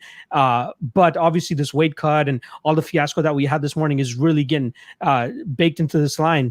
And I think we pretty much have a pick 'em at this point in time, if I'm not mistaken. Minus 120 for Mike Perry. I wouldn't even be surprised if we see that line flip come fight time. Personally, I was waiting for that plus 150 Tim Means, and I truly thought that we were going to get plus 150 if Mike Perry had made weight. If he looked okay at the wins, I thought we would have saw way more money coming out Mike Perry. But I just don't like his narrow path to victory. He needs to land that bomb. He needs to land that finishing blow. Otherwise, I just see Tim Means, keeping the distance or doing his best to keep the distance, landing shots from the outside, using his kicks, using his teep, and his jiu-jitsu is underrated. A lot of people are kind of overlooking and saying, okay, if Mike Perry wants to, you can just take this down and kind of lay and pray on Tim Means. I don't think that's going to be successful here for Mike Perry. Now I know Tim Means only has 5 submission wins out of 30 wins, so it's very unlikely that he pull off a submission, but I think he's more live to pull off a submission than he is a KO. And a lot of people are saying, okay, maybe this weight cut is going to diminish the chin of Mike Perry, so maybe a KO from Tim Means would be the way to go. I don't mind the submission prop on Tim Means. I think it's like plus 700 or something like that. I think that's a live prop for sure. Maybe even round 3 Means. Who knows how much this weight cut actually affects Mike Perry. Like, did he just say fuck it and now he's okay and his body's fully healthy? But in his tweets, he's talking about, I can't even sweat anymore. If you can't even sweat anymore, that means you really, really push your body. So who knows what his durability is going to look like? Is his chin going to hold up? Is his cardio going to hold up? There's a lot of questions about Mike Perry. I'm not sure how you can be confident in a guy like that, especially confident in a guy that has a very limited path to victory, in my opinion. And a lot of this is going to, a lot of people are just banking on Tim Means' chin to just crack. Of course, it is a concern. I can't say it's not a concern. But if you're giving me plus money on the skill for skill, much better guy, in my opinion, who has way more tools to potentially win this fight, who can go the 15 minutes and pull off a decision victory if need be, I like Tim Means. And this is not because of the weight miss. Even before the weight miss and all this whole fiasco, it seems like Tim Means is a little bit more in this than Mike Perry. Mike Perry is expecting a kid. He's dealing with domestic abuse allegations and all this shit. This guy... He's not training properly. Let's call it what it is. I like Tim Means here. I think I will sprinkle a little bit on that round 3 pop, kind of hoping that the durability of Mike Perry is hindered by this weight cut. But I like Tim Means. I think he does work from the outside. Eats a couple shots, but doesn't go down. And we see Means put on a perfect striking clinic, possibly getting a late finish. But I think the safest spot here would be Tim Means via decision. But I love Tim Means in this spot for sure. There you go. Guru, how you seeing it? Yeah, like you said, a lot of weird things going on with Mike Perry this week, but he broke that down pretty good. So I'll just talk about the fight. I was actually on Tim Means before the weigh-in and everything like that. So, no reason to change my pick now. I just feel like on the feet, I really think Tim Means is going to have a big advantage with the boxing, man. Even if you watch like you said, his fight with Mickey Gall, I feel like Mickey Gall won the first round with the striking. And even if you watch his fight with like Alex Oliveira, a lot of his recent fights, besides the Luque fight, he did look good in that one fight, but his striking looks bad. When you watch his fight with Cowboy, he won the fight basically because Cowboy gassed out, started throwing these like third round, he threw like a wild spinning kick and ended up on his back, and Perry just laid on him for the whole third round and won the round. And I think that's going to be what he's going to try to do in this fight. I mean, obviously, Tim Means, I do say, if you watch this fight with like Sergio Moraes, these other guys that kind of throw these like wild looping overhands, he kind of has a tendency to get caught by him at times. So that is a little bit worrying, but I feel like Perry's going to, be losing the striking. And another thing about Perry is he has like a lot of scar tissue, man. Like he gets cut open really bad in a lot of his fights. His nose broke again in his last fight. So I think there's like, I don't want to say he's like gun shy, because I do think he's going to come in here and probably do his thing. But if he gets hit a few times, I could see him, start to kind of go into like panic wrestle mode, try to grapple a lot. And if he can get on top of Tim Means, I do kind of think he could control him and win the rounds that way. But I'm not convinced that he's going to be able to come in here for three hard rounds, hit takedowns, control on top, and win a decision. So I just see Tim Means kind of outworking him. I don't see a finish necessarily, even though it could happen, but I lean more towards Tim Means just to get in the decision. Makes sense to me. Cody Safdie, how do you feel about this one? Yeah, honestly, it was basically the weigh-ins got me bugged. Like prior to that, I was on Team Mike Perry here. I mean, it's the durability. It's not that Tim Means doesn't got the skill. Tim Means absolutely has the skill. It's that he's got a tendency in these fights that once he doesn't break you in the first round, he falls apart. It's just time and time again what happens with him. This goes back to the Matt Brown fight. He absolutely puts it on Matt Brown for the first 3 minutes. As soon as Brown decides to turn the tide, it's just like he crumples up, he gets dropped, he gets choked with the guillotine choke. The first Alex Oliveira no contest, he actually got knocked down in that fight, but then it's a no contest due to knee. The second one, it's like he starts off good and then he just fatigues, breaks. The Bilal Muhammad fight, he starts off quick, looks great, down the stretch, falls apart, breaks. The Nico Price fight starts off quick, gets caught by Nico Price, gets knocked down. The Daniel Rodriguez fight, guys, remember, he was a big favorite. He's a minus 340 favorite over Daniel Rodriguez, a man making his UFC debut. In the first round, he looks unreal. He's kicking his ass. And with 1 second left in the first round, Daniel Rodriguez absolutely puts him out. One shot puts him out. They actually start the second round, but Means is already out by that point. And then he proceeds to get knocked out from that. His last fight with Liriano Staropoli is interesting because Means is a finish or get finished guy. He either takes you out or you take him out. At least that showed that like he could go a little bit longer, but he looked good early against Staropoli. He drops Staropoli early. Down the stretch, he's just getting tired, and that's my concern with him, is that he's probably going to go out there and absolutely put a clinic on Mike Perry. But if he fails to knock out Mike Perry in the first round, and a lot of great strikers have, well, then he's going to start to get tired. Perry's going to start landing a couple chopping shots of his own. He's going to take him into deep water.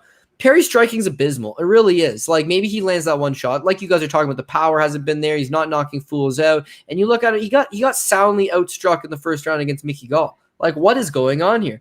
But by his own account, he doesn't spar anymore. He has no training partners. He's not sparring anybody.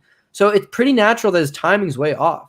He needs to get in there and get punched in the face 25 times before his brain gets a read on how fast they're coming at him and where this guy's at. And then he's going to have to track him. No doubt he's going to take some damage in the first round. But Means is not really a second and third round fighter. And because Perry's not been knocking fools out, he's been fighting rounds. That Mickey Gall fight was bar none the best his grappling has ever looked. He absolutely styled on him and just showed massive improvements. Well, you know what? He's not striking with guys out in Orlando. He's not striking with Alex Nicholson, but he is grappling with Jacare. He's adding some wrinkles to his games. He is 29 years old. You know, most 29-year-olds can get fucked up, smoke, drink, wake up the next morning, and go hit it hard. Perry's going downhill. But he's still at that age where it's like he can get away with some of his bad habits. Whereas you got the Dirty Bird, Tim Means is 36 years old, and he's already fragile. You know, that durability is going to become a question at some point. Perry puts it on. So now we got to talk about the weigh-ins, because that throws a wrench into everything. Did Perry really try? Because missing by 5 or 6 pounds, it's like, no. Jessica I missed by 0.3. She almost died trying to do it.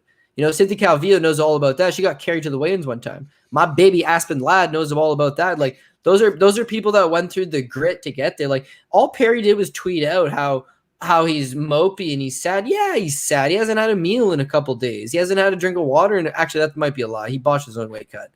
Paul Felder's a guy that takes it seriously. Mike Perry's not. He's his own worst enemy. But, dude, 6 pounds in a fight is a big weight advantage. Like, he's going to be the bigger man. So if the fight does hit the ground, and again, we talked about his wrestling improvements, we talked about his grappling improvements. If he does hit the ground and he's on top of Tim Means, that's a big advantage. He can hold him down there. He can control him. He can do some damage. If Means starts to get tired, that's going to be a problem. You also got to factor in that Mike Perry's getting ready to fight Robbie Lawler, not Tim Means. Tim Means is taking this fight on short notice, and his gas tank's already a fucking problem. So he's going to get tired the longer this fight goes. He needs to go out there and butcher Mike Perry. Again, possible. We all know how good his elbows are, but he better hope that he splits him open and gets a cut stoppage if he doesn't knock him straight out. Like, it's going to be a problem. I don't know. Like, it's leaned more towards a pass because of just the nature of it. And with Perry, such an unknown, and is he going to put his skills to good use? I don't know. But I will tell you one thing. Perry's out of his mind. He crashed that sports car. What, he paid like $90,000 for that sports car? Crashed that sports car. His former wife leaves him. She's now, pressing charges against the guys for domestic. He beats a guy up at a Buffalo Wild Wings in Texas. He's got a pregnant girlfriend on the way, right? You take away 30% of this guy, he's only got one choice, and that's to fight for the win bonus. Perry got to go after it. Perry goes after it. He can still win this fight. But I was confident. I was really confident. I was feeling good about it. You know what? Perry's nose will probably be off to this direction. And that tattoo, you won't even see it because it'll be sliced open with a giant gash. But Means is going to be huffing and puffing on his back, and he'll want a way out. Perry will win the fight. But with the botched weight cut and like him talking about I don't want it anymore, and he wants to go up to 185, and like, yeah, that makes you think that like if he gets tired and tries to pull an Alex Oliveira lie on top of him in the third round, like honestly against Tim Means that actually probably still would work. Like Means is not really a third round guy himself. Honestly, see now I'm just questioning so much about it, whereas I did feel relatively good about it prior to an abyss. And why am I surprised? Why is anybody surprised? Mike Perry, like what a clown. He better perform. He better go out there and put it on him. He's ineligible for a bonus. Fight of the night, he won't get paid. Knockout of the night, he won't get paid because he missed weight. So he needs to get the win bonus. That's like literally his only way to save grace here is he needs to win the fight and get paid the extra. I want to say he makes like 65 and 65. It's actually pretty good money. He needs the win bonus for sure. So I think he's going to go after it. Not nearly as confident. Probably a pass. Probably stay away. But I'm not gonna chicken out and just be like fuck it. I'm on team Means. Like I was Perry. I know everybody else got Means, but I gotta die on this ship if that's the case. Yeah, well, I get it, man. And you know what, Cody, honestly, I feel the same way, man. Like, for me, when I think about this fight, if this were, the Mike Perry, say, of 2 or 3 years ago, before this guy had everything going on outside the octagon, I mean, for me, it would be an easy pick. Mike Perry, right? He's going to land that big shot. He's going to, hurt Means. We've seen Means get rocked. We've seen him get knocked out. Of course, Mike Perry over 3 rounds. He's going to find that shot, right? But, man, it's just like there's just so much going on with this guy. From the weight misses to the domestic issues to the pregnant girlfriend to the no corner man to the just who knows. Listen, when I wake up tomorrow and I open my phone and go, I wonder what happened in MMA. Oh, Mike Perry did this last night. You know what I mean? It's just nonstop with this guy. For me, I'm concerned about the durability of Means still, but for me as an underdog, I got to go Means here. So I got Means. I got him as the underdog. And I'm expecting him probably to be the favorite by the time this fight goes off tomorrow. Maybe not, but things are absolutely trending that way. So here we go, boys. Co-main event. And I got to tell you what, I don't know about you guys, but this might be one of the quickest breakdowns of all time. We got Valentina Shevchenko going up against Jennifer Maia. Guru, can you get us going? Yeah, man, you're right. I mean, I don't really have much to say about this one. I mean, we got a minus 2,000, 20-1 favorite. And, yeah, I mean, I think it's warranted. If one of you guys could tell me, a few ways you think Jennifer Maia could win or what percentage chance you give her to win, then let me know. But, yeah, I mean, I just feel like on the feet, Shevchenko's way better. I don't really think Maia's striking is that good. She has okay boxing, but we've seen her kind of like destroyed on the feet by people like Katlyn Chookagian, who I don't think have, nearly the striking that Shevchenko has. And on the ground, I mean, I don't see her hitting the armbar from bottom in the guard. I just see Shevchenko is going to win, man. So I don't have much to say, but I definitely got Valentina. Makes sense to me. LOTN, how you see it.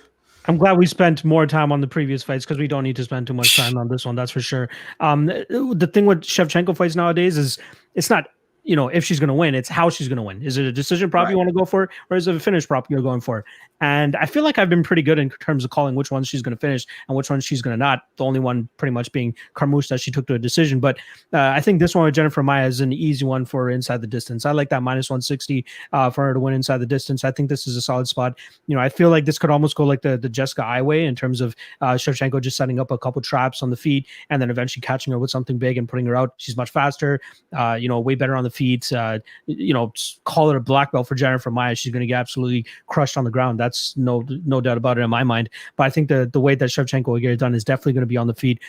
Maybe second round. I like that second round prop for Shevchenko. I think it will take about roughly 7.5 minutes or so for her to really feel out Jennifer Maia, set those traps that she needs to get the finish there. So I see a lot of people confident on the over 2.5. I wouldn't be so sure about that. I think that Shevchenko can get it done a little bit earlier against a level of competition like Jennifer Maia. So I'll go with Shevchenko, probably TKO in round 2. That's the spot that I like. Sounds pretty likely to me. Cody Saftik, what do you think? People always want to talk about GOATs. Who's the greatest lightweight of all time? Is it Khabib? Who's the greatest welterweight of all time? Is it George? Who's the greatest heavyweight of all time? Oh, we did debates and debates. You know what you're not debating? Who's the greatest women's flyweight of all time? Because it is so clearly Valentina Shevchenko. I mean, she just leap years beyond these people. The only competitive fight she's had were against Amanda Nunes. And the first time, she loses the first 2 rounds. Understandable, right? In the 3rd round, she puts it on her. She's got her tired. She's got her on the ropes. If that's a 5-rounder, she wins it. Then they book her in a 5-rounder. Yeah, I arguably thought she did win it. I mean, it's a very close fight, but she's fighting the greatest 35er and 45er out there. And, she's a natural 125-pound fighter. Like, amazing. And they've tried to give her the best fighters that they can. Unfortunately, she just walks all through them. So what do you do? But here's the thing. I think you just got to chase that inside the distance prop. I mean, Valentina Shevchenko at 18-1, you're not betting it. Valentina Shevchenko inside the distance feels a lot better. Looking at some of those round props, it's pretty interesting. Fight doesn't start round 5 is -150. So it's really not all that bad. If you don't think this is going to go 3-4 rounds, it's like, why not try to hit one of those props? I just think that she's way ahead of Jennifer Maia. Here's the other thing that's interesting too, right? You look at some of these knockouts.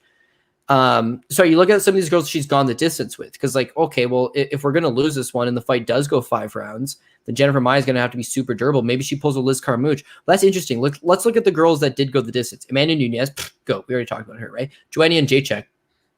Yeah, one of the former GOATs, right? She's one of the best ever. Okay, perfect. No problem there, right? Liz Carmouche, former title challenger, former 135er, good grappling, good survival skills, no problem. But Katlyn Chookagian is no joke. Jessica Ai is no joke.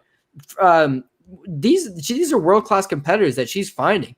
They're evasive, right? If you look at Jessica Ai, she's a counterpuncher, technical boxing, doesn't like to engage a whole lot, likes to just stay on the not take a whole lot of damage. Katlyn Chookagian doesn't like to take a lot of damage, stay on the outside, stay mobile. And she's tracking them down and putting them away. Jennifer Maia is not mobile, is not defensively sound, and does not stay on the outside. She moves forward. She's plotting and she moves forward. If this is just a stand-up battle, maybe Valentina is kind of like Antonina, as the striking's good, but it does lack a little bit of zip. Or maybe she puts a right foot right across this girl's head and knocks her out. But it's the ground game. That would be the key here. Just plant her on her back and do exactly what you did against Priscilla Cachoeira. Oh, she can't take a punch? Then I'll just keep going. I'll keep elbowing her. I'll just absolutely dominate this girl, take her will out, and then in 3 and 4, maybe I'll set my striking up then. But I don't think Jennifer Maia survives. And I think because you can't bet this fight at 18-1, now you have to chase a prop. And either Valentina by knockout, fight doesn't go C round 5, maybe the under 4, the under 3.5. And that's the only way to chase it. I don't know anybody who's picking Jennifer Maia. And if I did, it would purely be a contrarian play. Like there's no way your brain came up with that conclusion on its own, right? Not unless it was like you're a total casual, shiving through, Shevchenko versus Maia? Damian Maia gonna beat that bitch's ace. That's the only way you can come to that conclusion. Otherwise, I just don't know. So because that's not the case, I'm gonna have to go with Valentina to get the job done. Yeah, I'm totally with you guys. It's Valentina or nothing. I mean, I'm not kidding you. Like when I think of like Jennifer Maia's most legit path to victories, I'm seeing it as like a freak injury Valentina suffers, putting it on Maia. And I'm not kidding. Like I really do feel like Maia really has nothing for her. It's going to be some really fluky, crazy type thing for Maia to get this W. I don't see it happening. Valentina all the way. I lean towards it not going the distance. I'm not really sure. I do worry maybe Valentina takes her time, plays with her food. I'm not sure about rounds, anything like that. But I do see Valentina getting it done inside the distance. So there we go. We are up to the main event of the evening. The men's flyweight championship up on the line. We got Deiveson Figueiredo going up against Alex Perez. Guru, can you get us going here?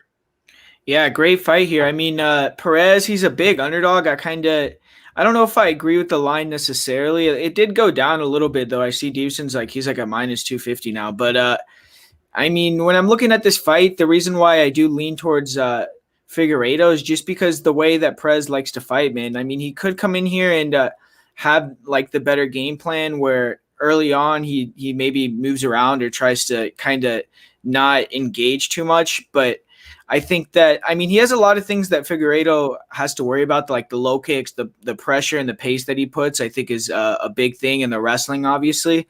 But Perez, man, I mean, if you look, his last 5 fights all finished in the first round, and he likes to go out there in the first round and like really open up. He's kind of a little bit hittable, kind of like throws caution to the wind a little bit. And against Figueiredo, I just think that in the first round, it's going to be dangerous if he plays that type of game. But I do see, the path to victory that some people are talking about. If he can extend the fight and start to hit takedowns, then potentially he could maybe, start to, get Deiveson tired. But I will say, I mean, when he fought Pantoja, I felt like his cardio looked pretty good in that fight. And you have to take into account when he fought Joe B, he did get tired in that first fight. I think a lot of people are pointing at that. But he missed weight for a title fight in that fight. So, I mean, he had to have had a real bad weight cut. And he still was able to somehow go out there and find the win. He hit the knockout. I do feel like he was fading in that fight. But I think he's going to come in, better shape this time. He made the weight. It looked like pretty easily.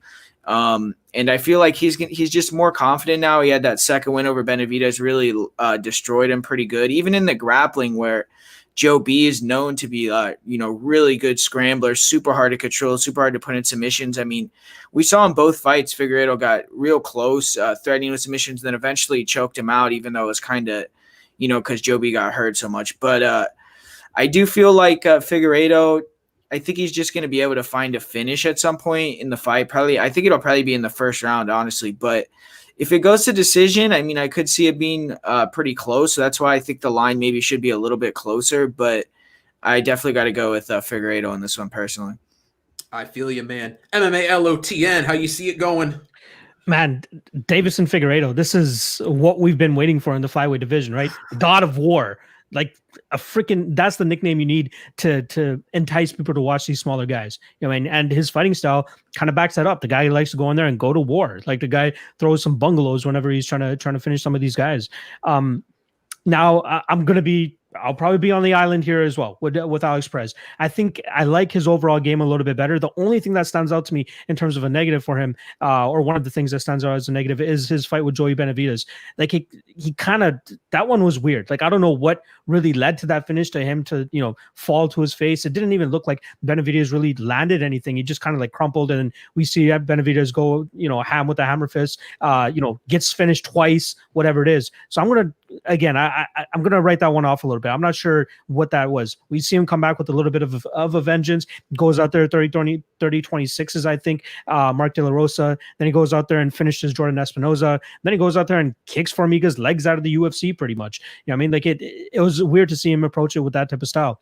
Now, I'm not going to say he's going to go out there and just, calf kick the shit out of Figueiredo and win this fight in the first round the same way he did it with the Formiga fight. You got to be careful. Like, a guy that's been trying to do that is Mark Diakese. We saw a little bit of a resurgence with him, calf kicking dudes, rendering them immobile, and then him going out there and getting the finish or getting a decision victory. Then he fights a guy like Rafael Fiziev, and that guy completely shuts down the calf kicks. I think Figueiredo could shut down the calf kicks. I think he could, whether it's either but checking them or just his counters alone. That's something you got to worry about if you're Perez. But I feel like the overall game, you got to give the slight advantage to Perez. Like I feel like his ability to mix it up with takedowns, the improving striking. Obviously, he's going to have to be a little bit more cautious on the feet with Figueiredo, who just throws death bombs every time he swings his leather. But I don't know. Something's just pointed to me that this line is one a little bit too wide, and Perez has the tools to kind of bring this game a little bit better. Like there's this myth out there that Figueiredo has a crappy gas tank, and every time we've seen him push that third round, he looked good against Pantoja. He was arguably winning that third round against Formiga. He definitely won that third round against Formiga once Formiga really wasn't able to get him down. But then you see those first two rounds where Formiga gets him down and pretty much controls him, but Pantoja wasn't able to. A couple of Joy Benavidez wasn't able to. I feel like Perez will be able to get this to the ground. The one thing he's obviously going to have to look after is Figueiredo loves jumping guillotine. He has a nasty guillotine when he really tries to cinch it up and get it going, just as Tim Elliott found out. But if he's able to defend that, if he's able to stay away from the bombs, he could put together a pretty good performance to stretch this into round 4 and round 5. Now that also comes into question: how good is the cardio of Perez when he gets to round 4 and 5? Because we haven't seen him go the 5 rounds in the UFC, right? That's a little bit of a question. So you're kind of banking on him, hoping that he can go out there and have those solid round 4 and round 5s against Figueiredo. Now, Figueiredo, known to be a power puncher, but he does it so well in kind of like lulling dudes into his power, and that's where I think Perez might be in some trouble. But I still believe that this line is a little bit wide. Like, let's not forget, going into that Joy Benavidez fight, Figueiredo was the underdog going into that fight, and obviously a massive favorite into the second fight. And the way that he demolished Joseph Benavidez, I think that's absolutely baked into this line. Like, he killed the man. You can literally say he killed the man, especially when you see like the way he had the rear naked choke and the image of Joseph Benavidez looked like he just got decapitated. That's definitely baked into this line, in my opinion. But I like Perez. I like what he brings as an all-around game. And at plus 250, I think he has a little bit of value here. So, again, my heart is pushing for Figueiredo because this is the type of flyweight action we need. This is the type of killer and warrior we need to really push this division to the next level. But I think once he starts finding more complete guys that are able to take the power and can mix up the game a little bit more, as I believe Perez has the potential to do, he might run into some trouble. So I think Perez is live here for sure. I think he's a live dog. And I didn't place a small bet on him at plus 250, as I think that's a solid value spot there. So I'll take Perez to win this fight by decision. But again, I'm hoping that his cardio is there so that he can stay away from the bombs from Figueiredo in the 3rd, 4th, 5th round, and to land those takedowns over and over again without getting caught in the guillotine. So it's a lot to hope for, but at plus 250, I don't mind that spot. So once again, I'll go with Perez to win this fight via decision. I like the take. Cody Saftik, bring us on home.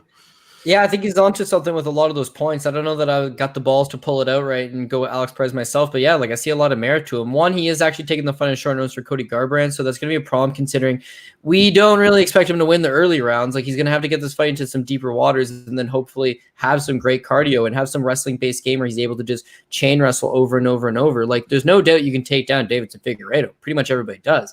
Question is, can you hold this guy down? Because he just keeps getting back up. Jared Brooks, once upon a time, took him 7 times. Jared Brooks actually fights at 115 pounds on the odd time, but 7 takedowns given up there. He gave up 3 against UCR Formiga. Those first 2 rounds, he's got no answer to it. He gave up 2 versus Pantoja. First couple rounds, it's just like he's getting taken down. He's getting controlled a little bit. Tim Elliott took him down. Like, there's ways. Now, the Joseph Benavidez fight, the first time it's a headbutt, man. Headbutt. He's actually losing the first round. He's getting outworked by Joseph Benavidez.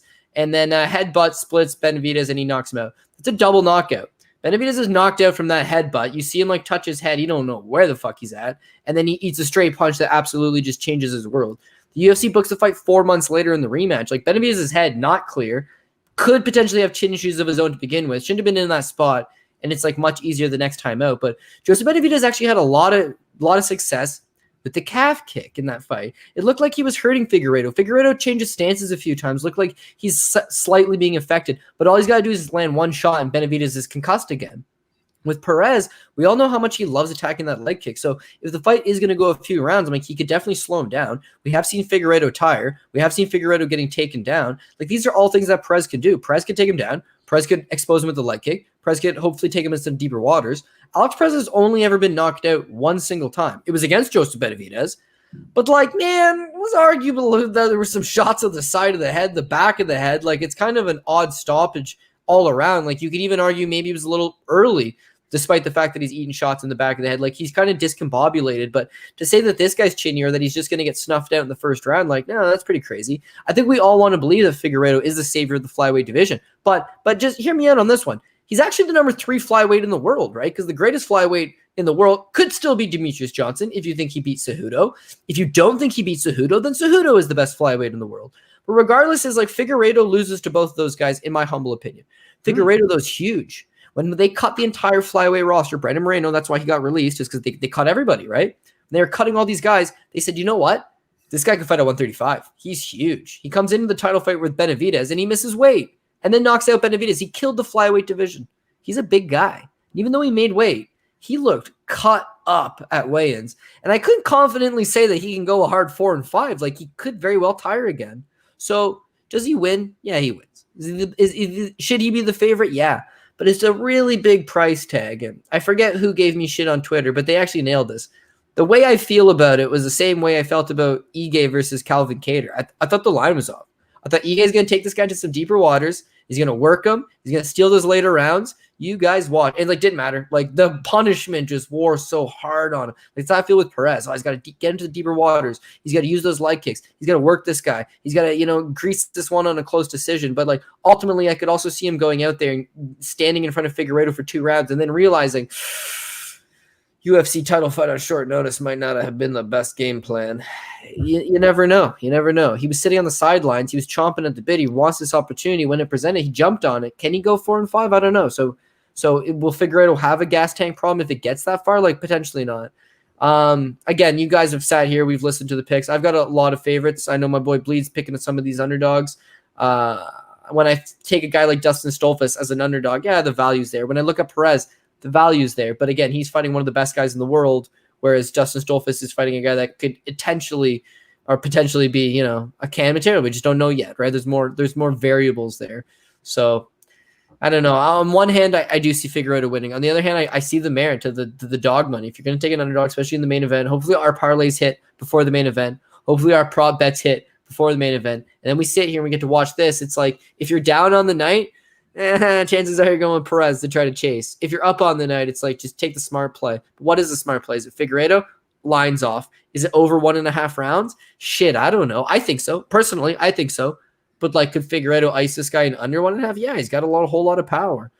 So, anyways, you can see as I'm not the most confident play on Figueiredo. I'm gonna pick Figueiredo. Not super confident in him. I see a lot of people. He's one of their parlay pieces, and he's the go-to guy, and he's a lock. And I think that the line's just a little bit off. There's that recency bias that he smoked Jouban, and Jouban was so good, and he just knocks guys out, and he's so big. And who's Alex Perez?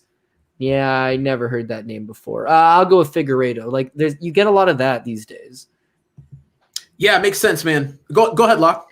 Just 2 quick things. Perez was actually scheduled to fight Moreno on this card. Not a 5-round fight. I get it. So he was actually in training camp for this card specifically. And 2, there was news that came out earlier this week that Figueiredo put a ton of money into his nutrition and his diet and all that stuff. And he was 136 a couple of days ago, easiest weight cut he's ever had. But is that guaranteed to mean that it's a good thing? You can't guarantee that it's a good thing. What if it's a bad thing? What if he needed those extra carbs and those extra calories to perform? What if it is a bad thing? I think people are just automatically saying, okay, he looks great. His weight's down. He's going to look amazing. I don't think that's a guarantee. I don't think people should be putting too much stock into that. That's all I'd love to say. Yeah. Well, I tell you what, man, I'm going to end up taking flyweight Francis here. The God of War, baby. I mean, come on. You got to love this guy, right? One statistic I want to throw out there because I saw this and it absolutely baffled my mind, okay? Deiveson Figueiredo averages a knockdown for every 20 significant strikes, okay? At flyweight, that is unreal. I mean, you're talking Ngannou-esque numbers here. I love the guy. The thing is, right, we have a path to victory here. Perez can win this fight. I am confident Perez can win this fight. Brings the good leg kicks. Drag Deiveson into deep water. That's, avoid the big power. See where this thing transpires as the fight plays out, right? My problem is 25-minute fight. The God of War. He's got the touch of death. At some point, I think he lands a shot, hurts Perez, finishes him off. I think Deiveson inside the distance is the play here. I just see him winning this fight. Would love to see this guy go on a long tear here as the reigning flyweight champion. I just don't know though. He's a little bit old, and like I said, I do think that there's a way to beat this guy. So for me, it's going to be Deiveson Figueiredo. I like it quite a bit, but I won't be blown away if Perez wins this one. Anybody want to throw anything on before we wrap this up here? No, I mean, if you tune over to LFA real quick, you can see Alex Pereira's debut. So, I mean, that could potentially be fun and exciting. But outside of that, yeah, I don't know if this is the greatest pay-per-view in the world. But, again, there's some good spots. Love hanging out with my gang, talking the fight. So thanks for joining tonight. And as far as the people in the chat and watching, thanks for stopping by on a Friday night to I don't know. I love seeing the comments sometimes when they're like, man, you're way off on this. You're way off on this. It seems like people are high on Figueiredo. Outside of that, yeah, I mean, a lot of us are kind of on the same page. So we'll have to see who's going to shit in the apple pie this week, boys. It's going to be somebody. I hope it's Buckley. CJ Safdie, let them know where to find you. At CJ Safdie on Twitter, always around. If you want to talk LFA, you want to talk Bellator, you want to talk UFC, you want to talk anything at all, I always try to do my best to answer everybody on there. You can obviously find me on the Dogger Pass podcast or here hanging with the Odds Squad on odds.com. So thanks again for everybody for taking the time tonight. And yeah, if you have any questions, shoot it over on Twitter. Absolutely. MMA LOTN, tell them where to find you. Pretty simple, at MMA LOTN on Twitter, MMA LOTN on YouTube. The MMA Lockcast drops every Monday as well, nice and early in the week for you guys to get some prediction, insight, and thoughts. But yeah, just like Cody, if you guys want to hit me up on Twitter, that's where I'm most active. Hit me in the DMs. I think my DMs are open. Slide in there. We'll talk some fights. I'm more than down. But always looking forward to Friday nights. Friday nights, I'm counseling every single plan. I love this. I love this chat with you guys. You guys are the bomb. The chat's the bomb. To get as many viewers as we get on the live stream is just ridiculous, especially on a Friday night. Everybody's saying screw their girlfriends, because what girls are watching this? There's no women watching this. If there's any woman in the chat, what's good? But seriously, shout out to everybody that shows up every Friday night for sure, man. It's crazy. I love what we got going on here. So hit me up once again at MMALOTN on Twitter. I'm happy to chat with you guys. Absolutely. MMA Prediction Guru, tell them where to find you. Yeah, man. Thanks for coming as always. And yeah, you could find me Prediction MMA on Twitter, MMA Prediction Guru on YouTube. And yeah, man, another good Friday here. Absolutely. I'm Bleed. I've been your host. You can check out my channel right here on YouTube, Just Bleed MMA, if you'd like to get my more in-depth thoughts. I'm the host of this show. These guys, by the time we get to me, man, they've crunched it from every way. But if you want to get my longer take, head on over there, hit that subscribe. You can find me on Instagram, Twitter, all that stuff. You'll find me. Hit me up in the DMs. Let me know what's going on. We're all here to help, man. Best of luck to everyone. Thank you guys for watching. Check out this replay on odds.com. Let's cash those tickets. Let's make that money. Same time, same place next week. We'll see you then. We are out of here.